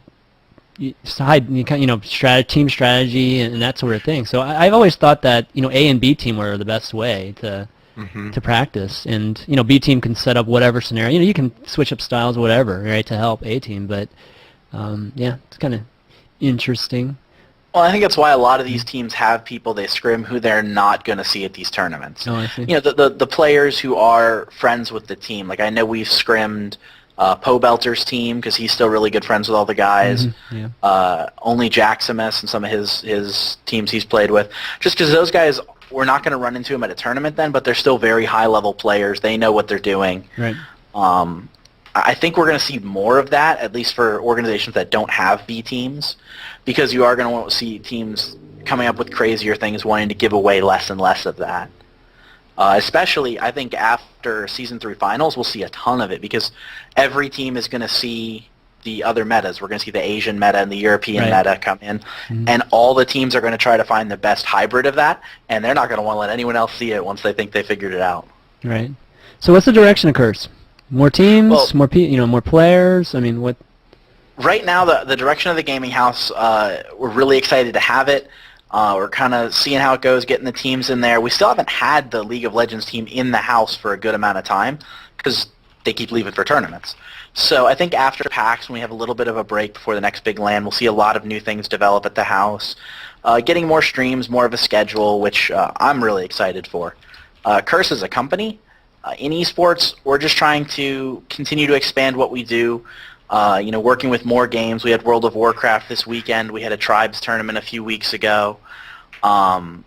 We have our King of the Hill every week, which now includes World of Warcraft. So I think for Curse, it's just branching out into esports. Esports is kind of a new thing here, and trying to get involved in different markets and see what games are interesting. And I'm really excited about the opportunity to work with some new games and some new esports. I mean, League will always be there, and we absolutely love participating in League. Mm-hmm.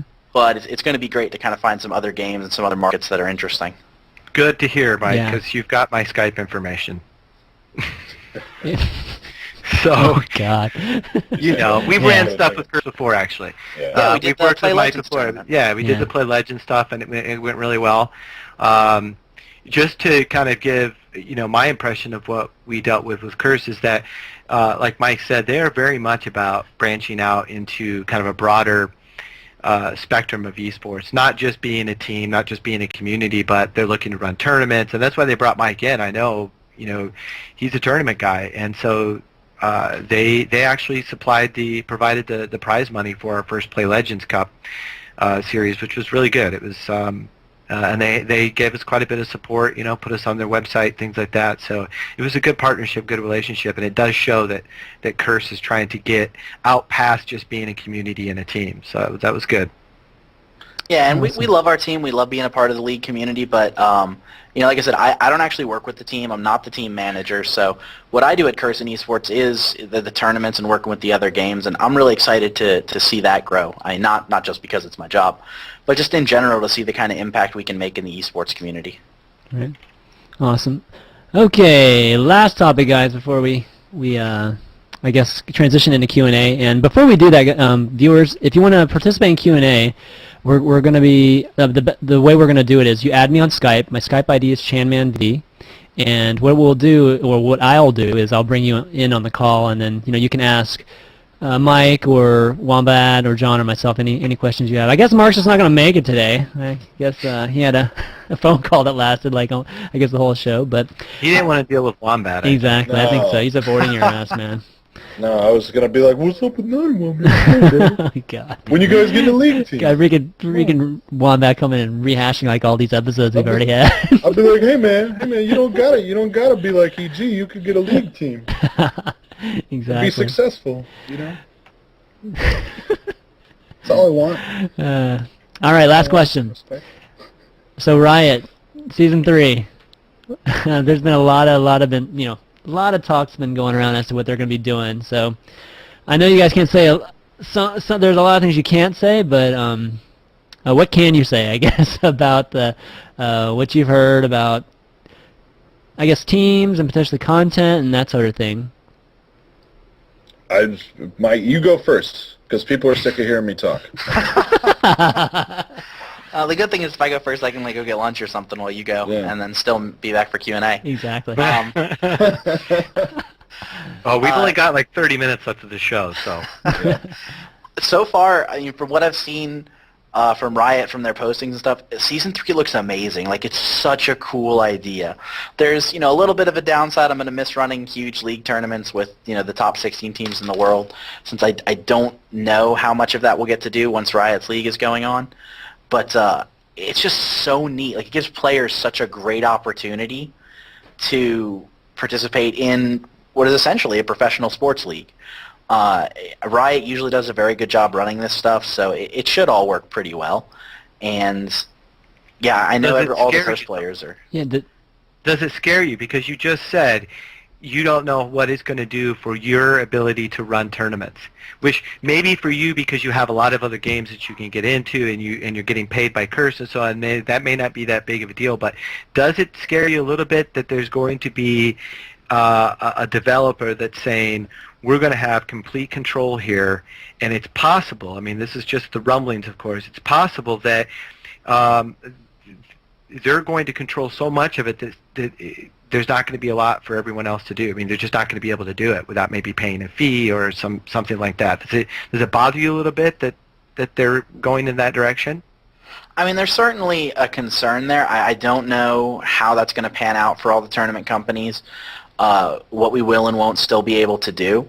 But if anything, it's leading to a good change because it sets the right precedent for developers, which is a serious investment in esports. Mm-hmm. This may be too far for Riot. We won't know. I mean, it'll probably take a couple seasons to find out if they've maybe stepped too far with this endeavor or if they haven't. But the biggest message it sends, which I'm excited about, even if it means less that we can do for League, is game developers have to take esports seriously. I don't care who you are. If you're Activision working on the new Call of Duty, if you're EA working on your new MOBA, whatever it's going to be, you have to care about esports on a level where you will put money into it. Okay. And whether that's as far as Riot's gone, which is hiring casters, designing your own league, or even if it's money to the point where they're coming to you and to me and saying, hey, we want to run a tournament, but they're serious about it. It's not. They actually are, and I was going to mention that because of this whole part of it. But we're starting to actually see that. I mean, when CSM went to QuakeCon, we had developers contacting us and saying we'd love to have our game played at QuakeCon, and we'll put the prize money up. For the event. If you guys will run an event for our game, some of these games, which probably no one in this chat has ever heard of, Arctic Combat or Offensive Combat, which is in beta, these are games that the developers are very much in tune with the fact that even though it's a very small portion of the total number of gamers, there is something to esports, and it's important that you put some effort into making your game ready for that, because League of Legends is kind of a weird example because from the very beginning it was never meant for esports. They never even built League of Legends for esports, and then it turned into that, and now they're like, well, gee, this is great. Now if we put our resources towards it, we're going to get even more out of it. And I totally agree with you. I think if more developers do that, I think we'll all be better off. Well, and it forces them to step up. What we're not going to have anymore is, at least the bigger companies, being able to get by with a $500 prize pool tournament. Mm-hmm. If you want to be serious about esports, you have to be stepping up to, you guys at CSN or us at Curse or ESL and saying, hey, we want to run a league and we want it to have a $10,000, $20,000, $30,000 prize. We want it to last over 12 weeks. We want it to involve the best teams in the world who are sponsored by organizations. That's what's becoming the standard, whereas before that was StarCraft and everyone else was like, well, we'll play TWL and we'll be first for the sake of being first. That's not going to, I think that'll become less and less the standard, and more games will become serious about having high-end leagues with big cash prizes, with casters and players and content creators making a full-time living on their game. And that's just something I think even probably 5 years ago, game developers just weren't thinking about. They just thought it would never matter. And now we see, even in small games, like the new esports kit for Firefall, how many FPSs would have built in an esports kit 10 years ago? Mm-hmm. I mean, Counter-Strike was big, but no one else. Look at what Call of Duty is doing. I mean, that's crazy that they're now actually considering esports, elements to their game. That's a big deal for them because they have a cash cow. Company. They don't have to do shit. They can just pump out the same Call of Duty every year, slap a new name on it, and they'll sell millions of copies of it. They really don't have to, but I think they're seeing there's some benefits to it. And they're getting some help from some people that are like, hey, I love your game, and we love to play competitively, and we want to see it on a circuit, or we want to see it played at major events, and it's just not going to happen because your game's shit. It just comes out like it's just for casuals. And so I think they're starting to see that there's some real benefit to having part of your game at least cater to the competitive side of things. Yeah, but doesn't that concern you though, John? Like exactly what Mike just said there about, I mean, developers are going to be, they're going to come with this mentality of basically running their own league. I mean, where's CSN fall I don't in necessarily that? think that. I really think that League of Legends, I think that Riot is way over their head on this. I really do, and this is my bet. And I love what Riot's doing, and I really do for most of the part. I think, especially for what Mike said, I think is important. It's an important step. Yes, I have my fears about it. It's what was the word that you were using, Chris? Draconian. It's very much all about their control, and so that part really scares me. And I think they're going to fall flat on their face. That's my bet, because I don't think they're ready for this.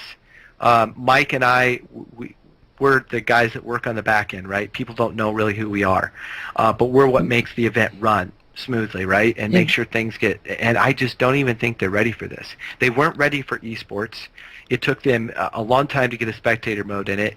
They're definitely doing all of it, and their interest level is extremely high, and I think they're probably planning well, and I think they're going to go out and get some good admins and stuff, but I don't think they realize what they're ready for. And I really think it will be a long time before other developers come in and do the same thing. I think they'd rather just go to Curse, go to CSN, go to National ESL, God forbid, and say, hey, we want to run a league. We want to have a major part in it. Here's the prize money. This is the structure we want. But we want you guys to run it because you've been doing this for years. You know what you're doing. I don't see too many developers doing what Riot's going to do, and I think after Riot falls flat on their face with it, I think other developers will be a little like, okay, let's not jump into this yet. I don't want to see Riot fall flat on their face. I just don't think they're ready for it. That's just my opinion. And see, I think even if they are 100% ready for it and this goes perfectly, developers aren't going to want to... It took Riot how many years to get to the point where they were comfortable taking over their own league and not leaving it to, MLG and IPL and IEM to run everything?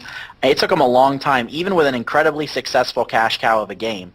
I think we're going to see developers see that, but they're not going to want to hire 10 tournament admins and 2 or 3 tournament directors and full-time casters. They're going to want to come to me or John and say, hey, you see that? See what Riot's doing? We do that. Here's exactly. the money, do that. Exactly. So I although I know what you're saying, Chris, and I know it seems a little bit, it is a little scary. I mean, we run successful League of Legends tournaments, and if Riot comes in with this mentality that we're going to control all of the content, and so it's going to be very difficult for CSN or Curse to run their own events, that is scary. I completely understand that. I just don't see it happening. I agree with Mike. I think that the developers will just be like, there's no way we can hire a crew of 10 guys, and even if they have the experience, since we're overseeing it and we have no freaking idea what we're doing, it's just not going to go as well as if we just passed it on to them, provided them with the pricing, paid them an administrative fee, and let them run it. I see. Hey, we remove a lot of the risk. Right, right. All right, Wombat, stop eating. So what's going on? Sorry, I saw a tiny animal. I had to kill it, skin it, and take a couple bites. It's my way. I'm driven by the beard. I'm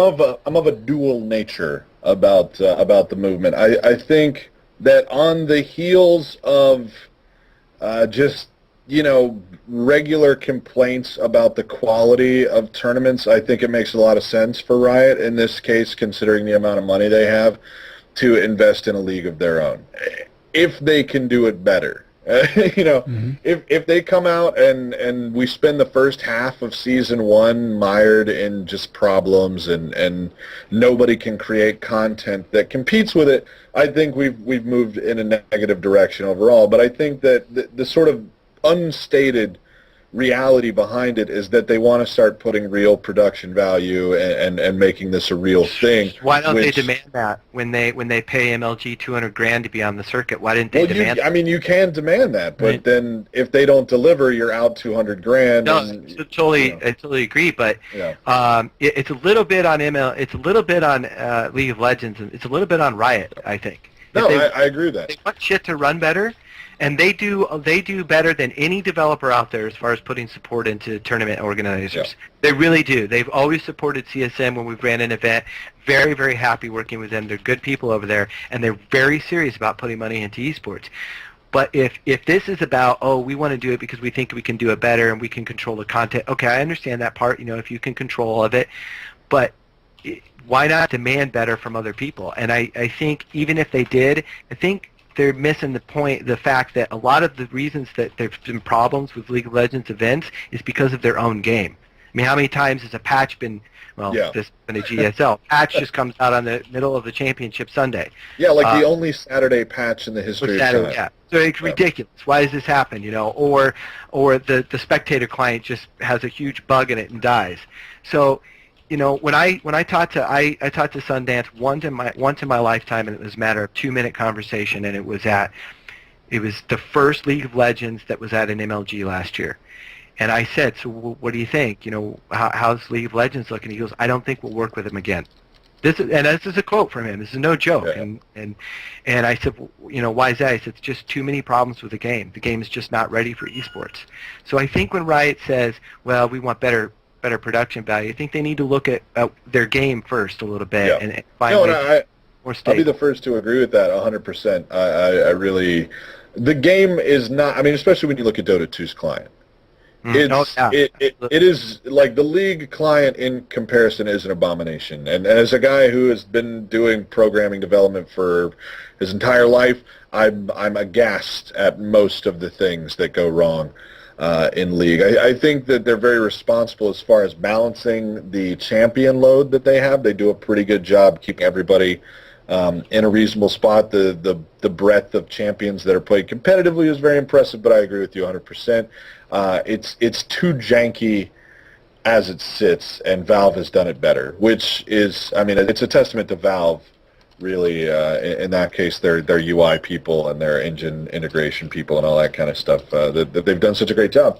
But, I mean, to me, like I said, I think that there's almost that's not how I think. Like, as a tournament organizer, I understand. Like, I get that that's how you see it. I don't think that that's necessarily how the person sitting down at their computer to watch it is going to see it. And in this case, I think it's Riot wants to own the brand, and whether that's good or bad, whatever. Maybe it's bad. I'm happy about it because I think that it's going to send things in a very sort of, it's going to be of one mind. It's not going to be IPL wants to do League this way, MLG wants to do League this way. It's gonna condense the brand. There's going to be some uniformity as to how League is approached.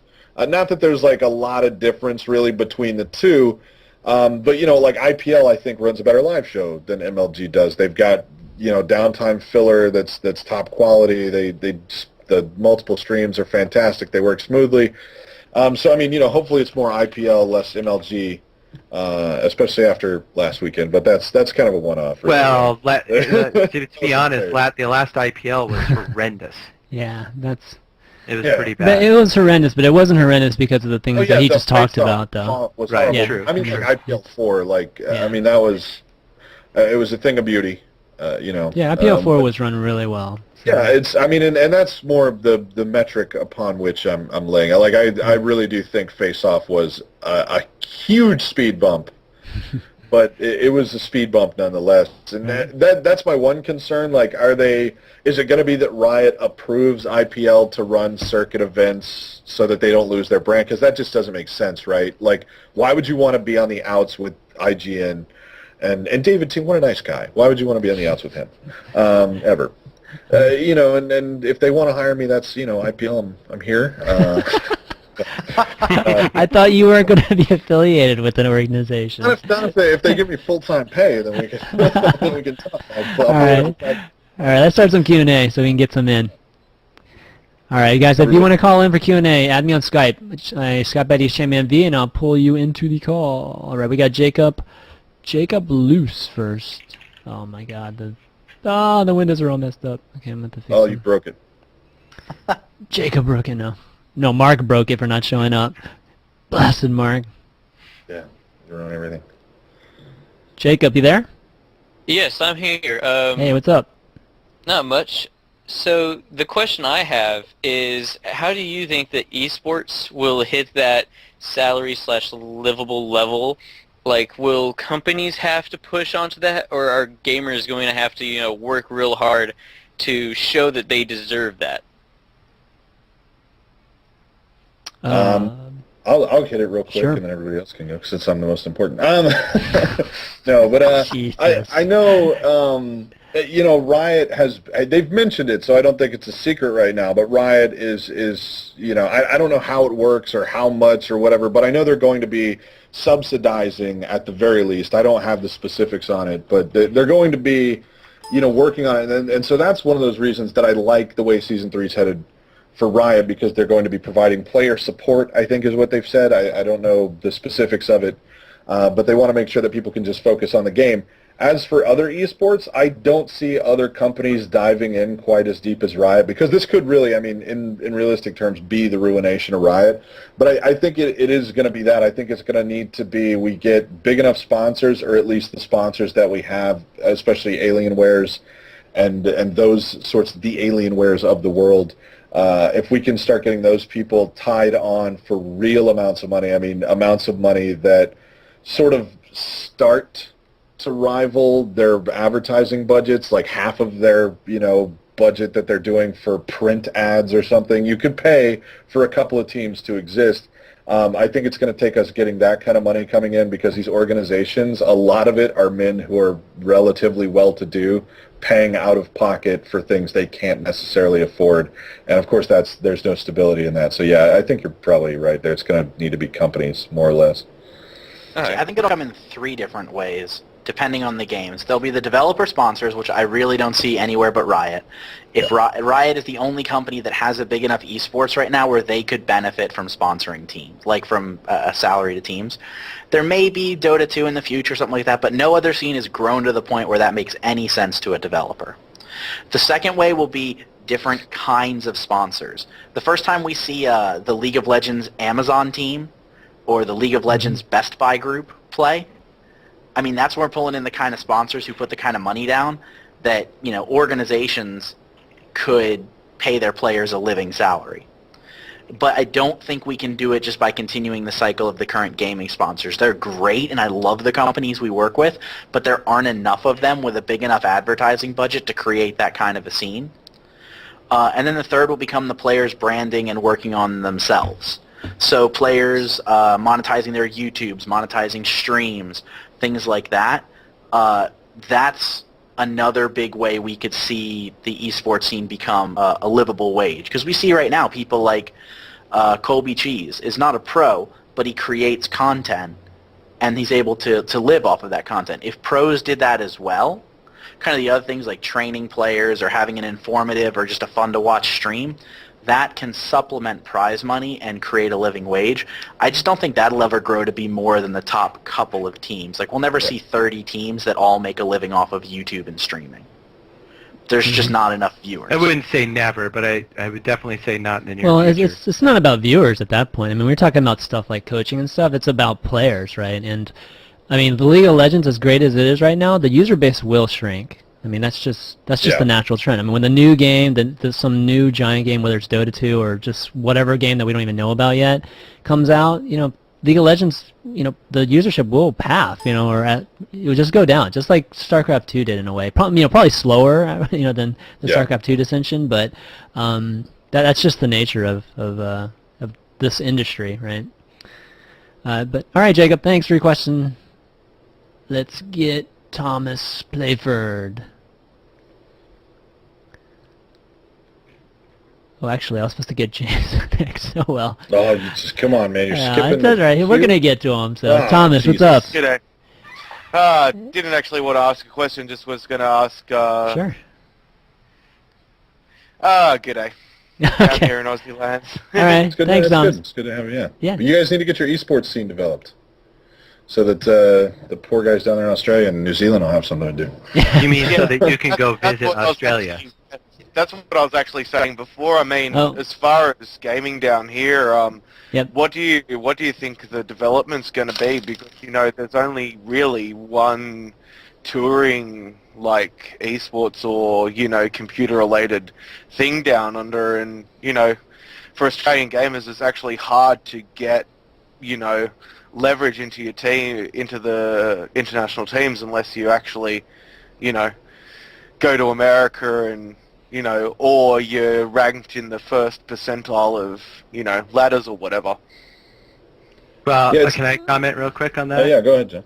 I think one of the biggest problems with large organizations running large live events is they don't include a lot of they really don't give a lot of opportunity for some teams that maybe we don't hear of, because you are stuck in the down under, and there's just the name's just not going to get out there as big. It's very possible, I can guarantee you, that there's teams all around this world. There's probably a group of 14-year-olds playing League of Legends, 5 14-year-olds that are playing League of Legends that could kick everyone's ass, right? But we're never going to hear about them. my opinion for you guys down there, just having my own experiences, is just start with the base and really make it about the esports that are happening in your area, and then as that grows, you'll start to see some teams that can find a way to create revenue based off the base that you've created, and then well, even as a live streamer down here, you know, unfortunately, you know, I'm in the percentage of Australians that doesn't have NBN yet, so even live streaming down here, we're not able to live stream at 720p just because of our ridiculously crappy board, and, you know, it's you know, a hard thing to even break into the market, because I mean, I've paid for 6 months of live stream sub, and I probably spent, I don't know, 2 months out of that actually, you know, 2 months out of 6 months actually, you know, messing around with it and trying to get a stream happening.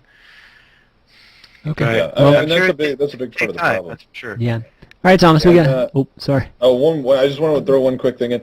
I mean, make sure you support the guys that are doing the work down there, too. I know Duckville puts just a ton of work into the StarCraft 2 stuff that he does. You know, try, you know, locally, if you're in college, if you know people in college, try to spread the word there, because that's a lot of where it really got a lot of a foothold in the amateur market here, was, you know, people at college being aware of those things, like start a club, do whatever, because it's kind of grassroots. I know the net kind of sucks in Australia, but you've got guys doing it down there. Make sure you support them, and make sure you get the word out in the universities and stuff. All right. Yeah, well, I actually play on a LoL team, so you know, I've got a team that pretty much dominates whatever matches we're in, except yet, you know, we don't get noticed because, you know, you've got all those teams in the US that they can go, okay, well, we want you, instead of flying someone for $2,500 from Australia. You know, it's just, I see it, you know, as a future of esports. Like, it'd be good to see some companies coming to Australia, because there are a lot of players here. I know that for a fact. You know, I personally have about 60 Skype friends based on LoL. So it's like I said, just, I mean, it's grassroots down there, man. Like, it's got to start from the bottom up, pretty much. And like, if you don't see an organization doing what you want them to be doing in Australia, start it. That's that's a lot of what happened here. Yeah. All right, thanks, Thomas. We got to get a couple callers in here. Kurt wants to call real quick too. Oh God. James, I still have you on there, so don't worry. Kurt. Hello, I'm so glad I was able to get in. He's our regular. He's our regular caller. Just in time. Nice shirt, John. I like it, man. Yeah, hey, can you see that? I don't know if anyone can see that. They can see it, buddy. Don't you worry. Stole it off of a guy selling oranges on the freeway. So yeah, full disclosure here, I'm basically using this as my marketing campaign. Hopefully you guys don't mind. But I am going to be on the executives tomorrow with Jason Lake and Odie and Choba Peon. Yep. And we'll be showing off the Check 6 proposal, basically, and going through it page by page and explaining to people what they need to put on theirs, why they need to do this, how they need to do this, really just everything about sponsorship decks and stuff like that. Cool. And I have actually seen and worked on that, or not worked on it, but worked with that marketing deck that they have, and it is the best one in the industry. Yeah, so that'd be awesome. Yeah, getting it's really, really good. And anyone that's, you know, like the last caller who's talking about starting something grassroots, getting this information right in front of you tomorrow will be really good. Yeah, check out. I certainly appreciate it. Yeah. And do you guys have any questions that you want me to answer for people, you know, tomorrow on the show? Anything from you guys? Anything from the guests? Anything like that? Do you want me to? Maybe what you're going to end up doing later. What are you going to end up doing? What team do you work for right now, Kurt? Team Kurt. Yeah. It's gonna give me one of those Twilight shirts. That's one of the best teams around, Team Kurt. I've heard a lot about them. Exactly. I'm telling you, man. They're killing it lately. I'm the best Farmville 1v1 player ever. Anyway, all right, guys. I certainly appreciate you letting me spam your show. Look forward to next week. I'm sorry. I'll check out the VOD for this week. Take it easy, guys. Thanks, Kurt. Later.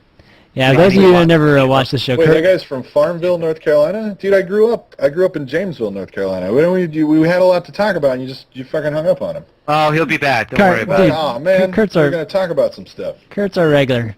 actually. But yeah, go check them out, guys, on the Executives is a great show too. And I did the opening for it. That's why it's so good. Do you do the opening for it? Yeah, I did the opening. I didn't know He that. took the worst read. I did like an Iron Chef type Oh my read for God. the opening, and he Jesus. went with the boring one. So I got to talk to Jay Lake at some point, but Yeah, it's a great show though. Those guys obviously continue this kind of educational it's very important. It's a good type show. of theme that we try to do here too. James, what's up, bud?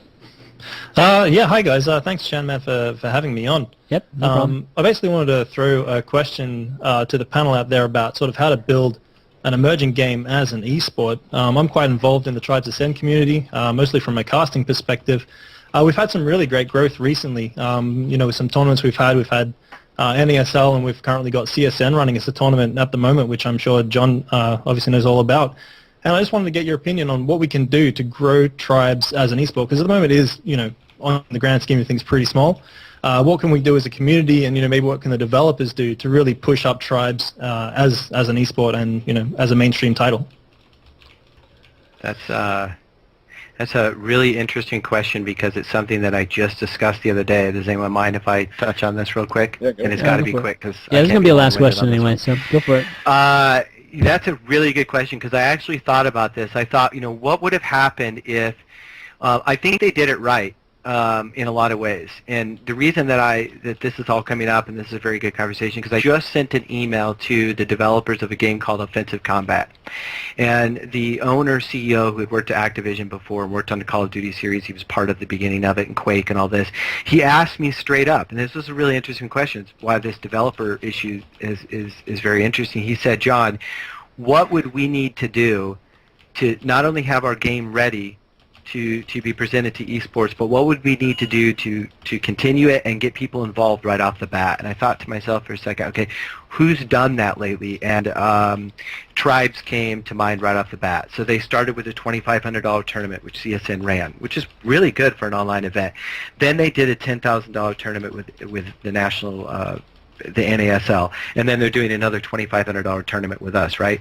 Those are all very, very good things. And then I thought to myself, well, why didn't that work? And I'm going to be brutally honest here, and it's going to sound bad. It's going to sound like I'm just pitting my organization against the other. And James, you can let me know your thoughts. But the NASL event was so bad, it was ran so poorly that it turned a lot of those professional players off to continuing to play in Tribes. I really think that had a lot to do with just turning people off, so it didn't matter that there was another $2,500 tournament, because I think that High Res has done a really good job at promoting their game as an esport. Obviously, those that really play the game, there's obviously some things that they want to see tweaked. There's some things that haven't happened yet for it. The spectator mode isn't where they want it. Those are a lot of things, yes, that I think that they were expecting to get changed more quickly, and so some of them have just said, I'm giving up on the game. But I really do believe, and this is just my opinion, but I believe that had the NASL event gone very smoothly, and the finals been really good, people were hyping it up as it should have been hyped, I really think that we'd see a lot more interest right now in Tribes, and that's just my opinion. I mean, our Tribes tournament directly followed the NASL one, and we had some issues with lower viewership than other tournaments had gotten, and even some teams in our bracket dropped out. We had to find some last-minute replacement teams. It was really unfortunate timing. But it was a little sad to me because I really loved. We did the FPS General Invitational, and I loved that event. It was so much fun. The Tribes teams we worked with were so great, and it was kind of sad to see the scene kind of die off a little bit after that because we absolutely loved putting that event together. The guys at FPS General really enjoyed it. We thought the community was very supportive, but it just didn't stick around. The Tribes teams are passionate for their game, aren't they? I mean, you can see that. Oh yeah, they care a lot. Even the guys, even the pros that have said, "I'm done with the game. I'm moving on." If there was another $20,000 out there in prizing over like 3 tournaments, CSN run one, Curse runs one, and somebody else runs another, they would definitely get back into it. I really do believe that. I mean, we have good numbers in the current event that we're running now with the finals next weekend.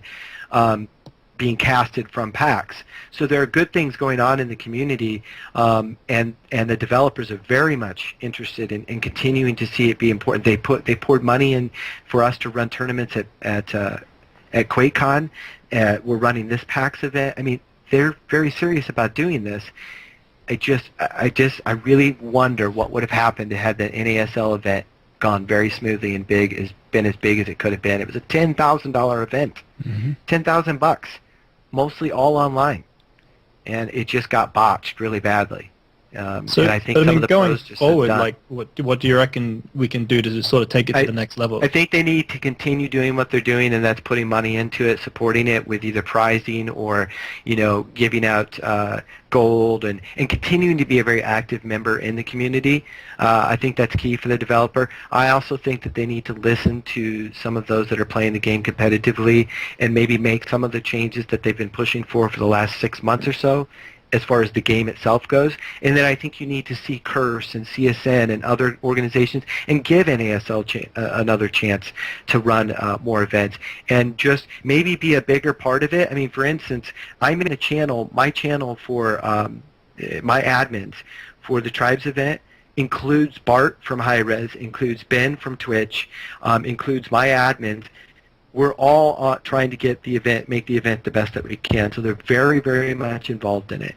And I think that if more events are run smoothly and more consistently, and High Res continues to put money into it, I think you can see it continue. I think you can see it grow a little bit more. It is sad that it just kind of had a huge boom, and then it just kind of leveled off. It is sad, but I think moving forward, just more communication, more effort, and working more with the community, I think you'll see it kind of grow.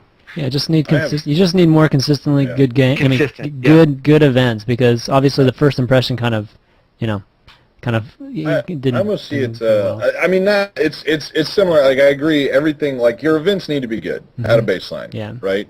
I think one of the important things to really grow in esport, though, and especially, I mean, because I think we all try to start from that. Oh, if we have a good, exciting esport. Because Tribes is. I mean, to me, I love watching Tribes because it's one of those things that I enjoy playing Tribes. So, in most of the games that I enjoy playing, I love watching people be better than me at it because it embarrasses me.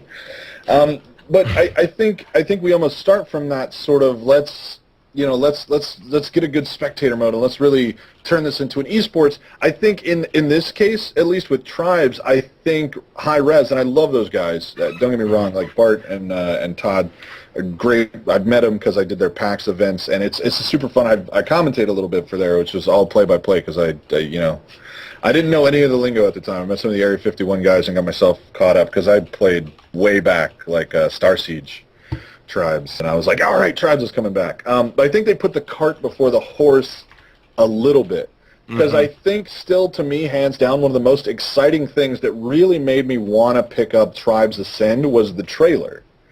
Like, it wasn't seeing somebody be awesome at the game, it was the trailer where they're like, dude, look at this guy's got a shot with an arcing projectile. It's not hit scan. It's like, you need to be able to do math, right? And I was like, to me, that was like the coolest thing I'd ever seen.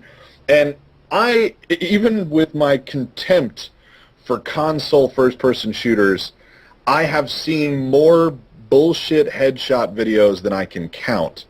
And I think that gets people hyped to play the game. If they get hyped to look at the game and try it out and see that it's fun, then they're going to be interested in all the peripheral activities. And I mean, that's part of League's success. League is fun and it's easy to pick up.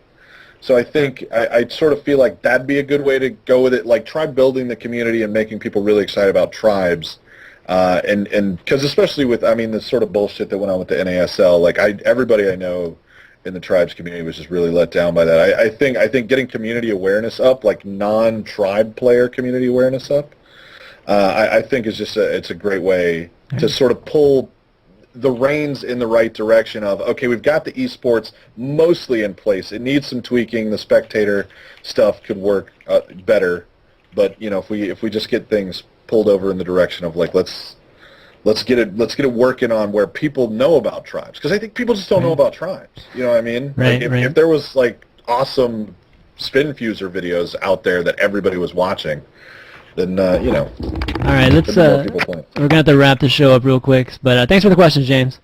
No worries, thanks for having me on. And for those that want to maybe check out some Tribes, definitely check out the CSN tournament that's on this Saturday and Sunday. The grand finals coming from PAX.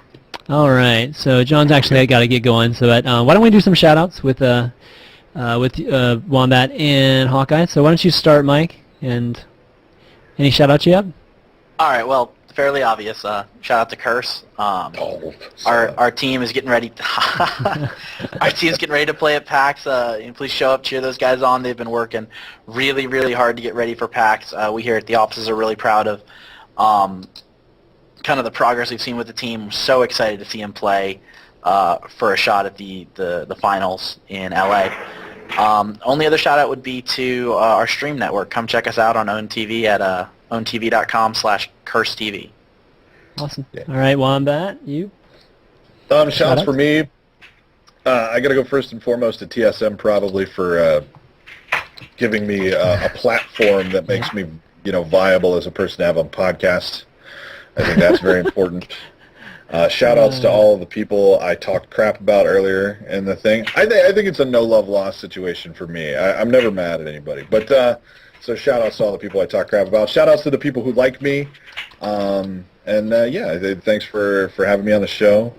Shouts to Hawkeye because his job is harder than mine by a measure of difficulty that's not worth ignoring. And people like him and John really do. I mean, they deserve a lot more credit than they get. Yep. All the behind-the-scenes guys. Yeah, and that's the thing. That's the thing about the show. We try to bring some of these behind-the-scenes guys to the forefront so that you guys know more about it, and you guys have great, great stories to tell. I mean, experiences too to talk about. So. Yeah. But yeah, really, really appreciate you guys coming on. John, well, actually, he wanted me to do a shout out. John had to actually go. Had another meeting he had to get to at 6. But he wanted me to give a shout out to Quantic CSN. There's a show match tonight, 8 p.m. Eastern. It's the All Stars, I believe. I forget who's playing, but go check that out from John. But I want to thank you guys for coming on, this being our first League of Legends episode. Thanks to all the viewers, probably first-time viewers, for checking this out. And we're going to try to do more League of Legends episodes, maybe once a month, maybe something like that. We'll figure something out. And but yeah, I think this has been a blast, a pleasure, and you guys are always awesome, of course. And my shout-out to the admins for helping out, keeping the chat informed and everything, and last shout out Razor. So obviously Razor had a huge announcement with Azubu yesterday, so big shout out to them. And Azubu's a great League of Legends and StarCraft 2 team with Violet, and obviously John's affiliated with Violet, so that's awesome news for them. But next week, who we got next week? Next week, God, I gotta look. I think next week and then next Tuesday we're gonna have, I think, StarCraft 2 player Cloud and somebody else. I can't. I have to look again. But check out. Definitely follow us on Twitter at ChanmanV. Is it Digit Wombat? Yeah, DIGI Wombat. Yeah, DIGI Wombat, and at CRS_Hawkeye. And that's going to be the best place to find out about the show for me. And obviously follow this channel too. This channel, anytime my shows go online, you'll be notified too on the Twitch channel. But yeah, it's going to be it for Climbing the Ladder this week. We'll see you next time. Peace.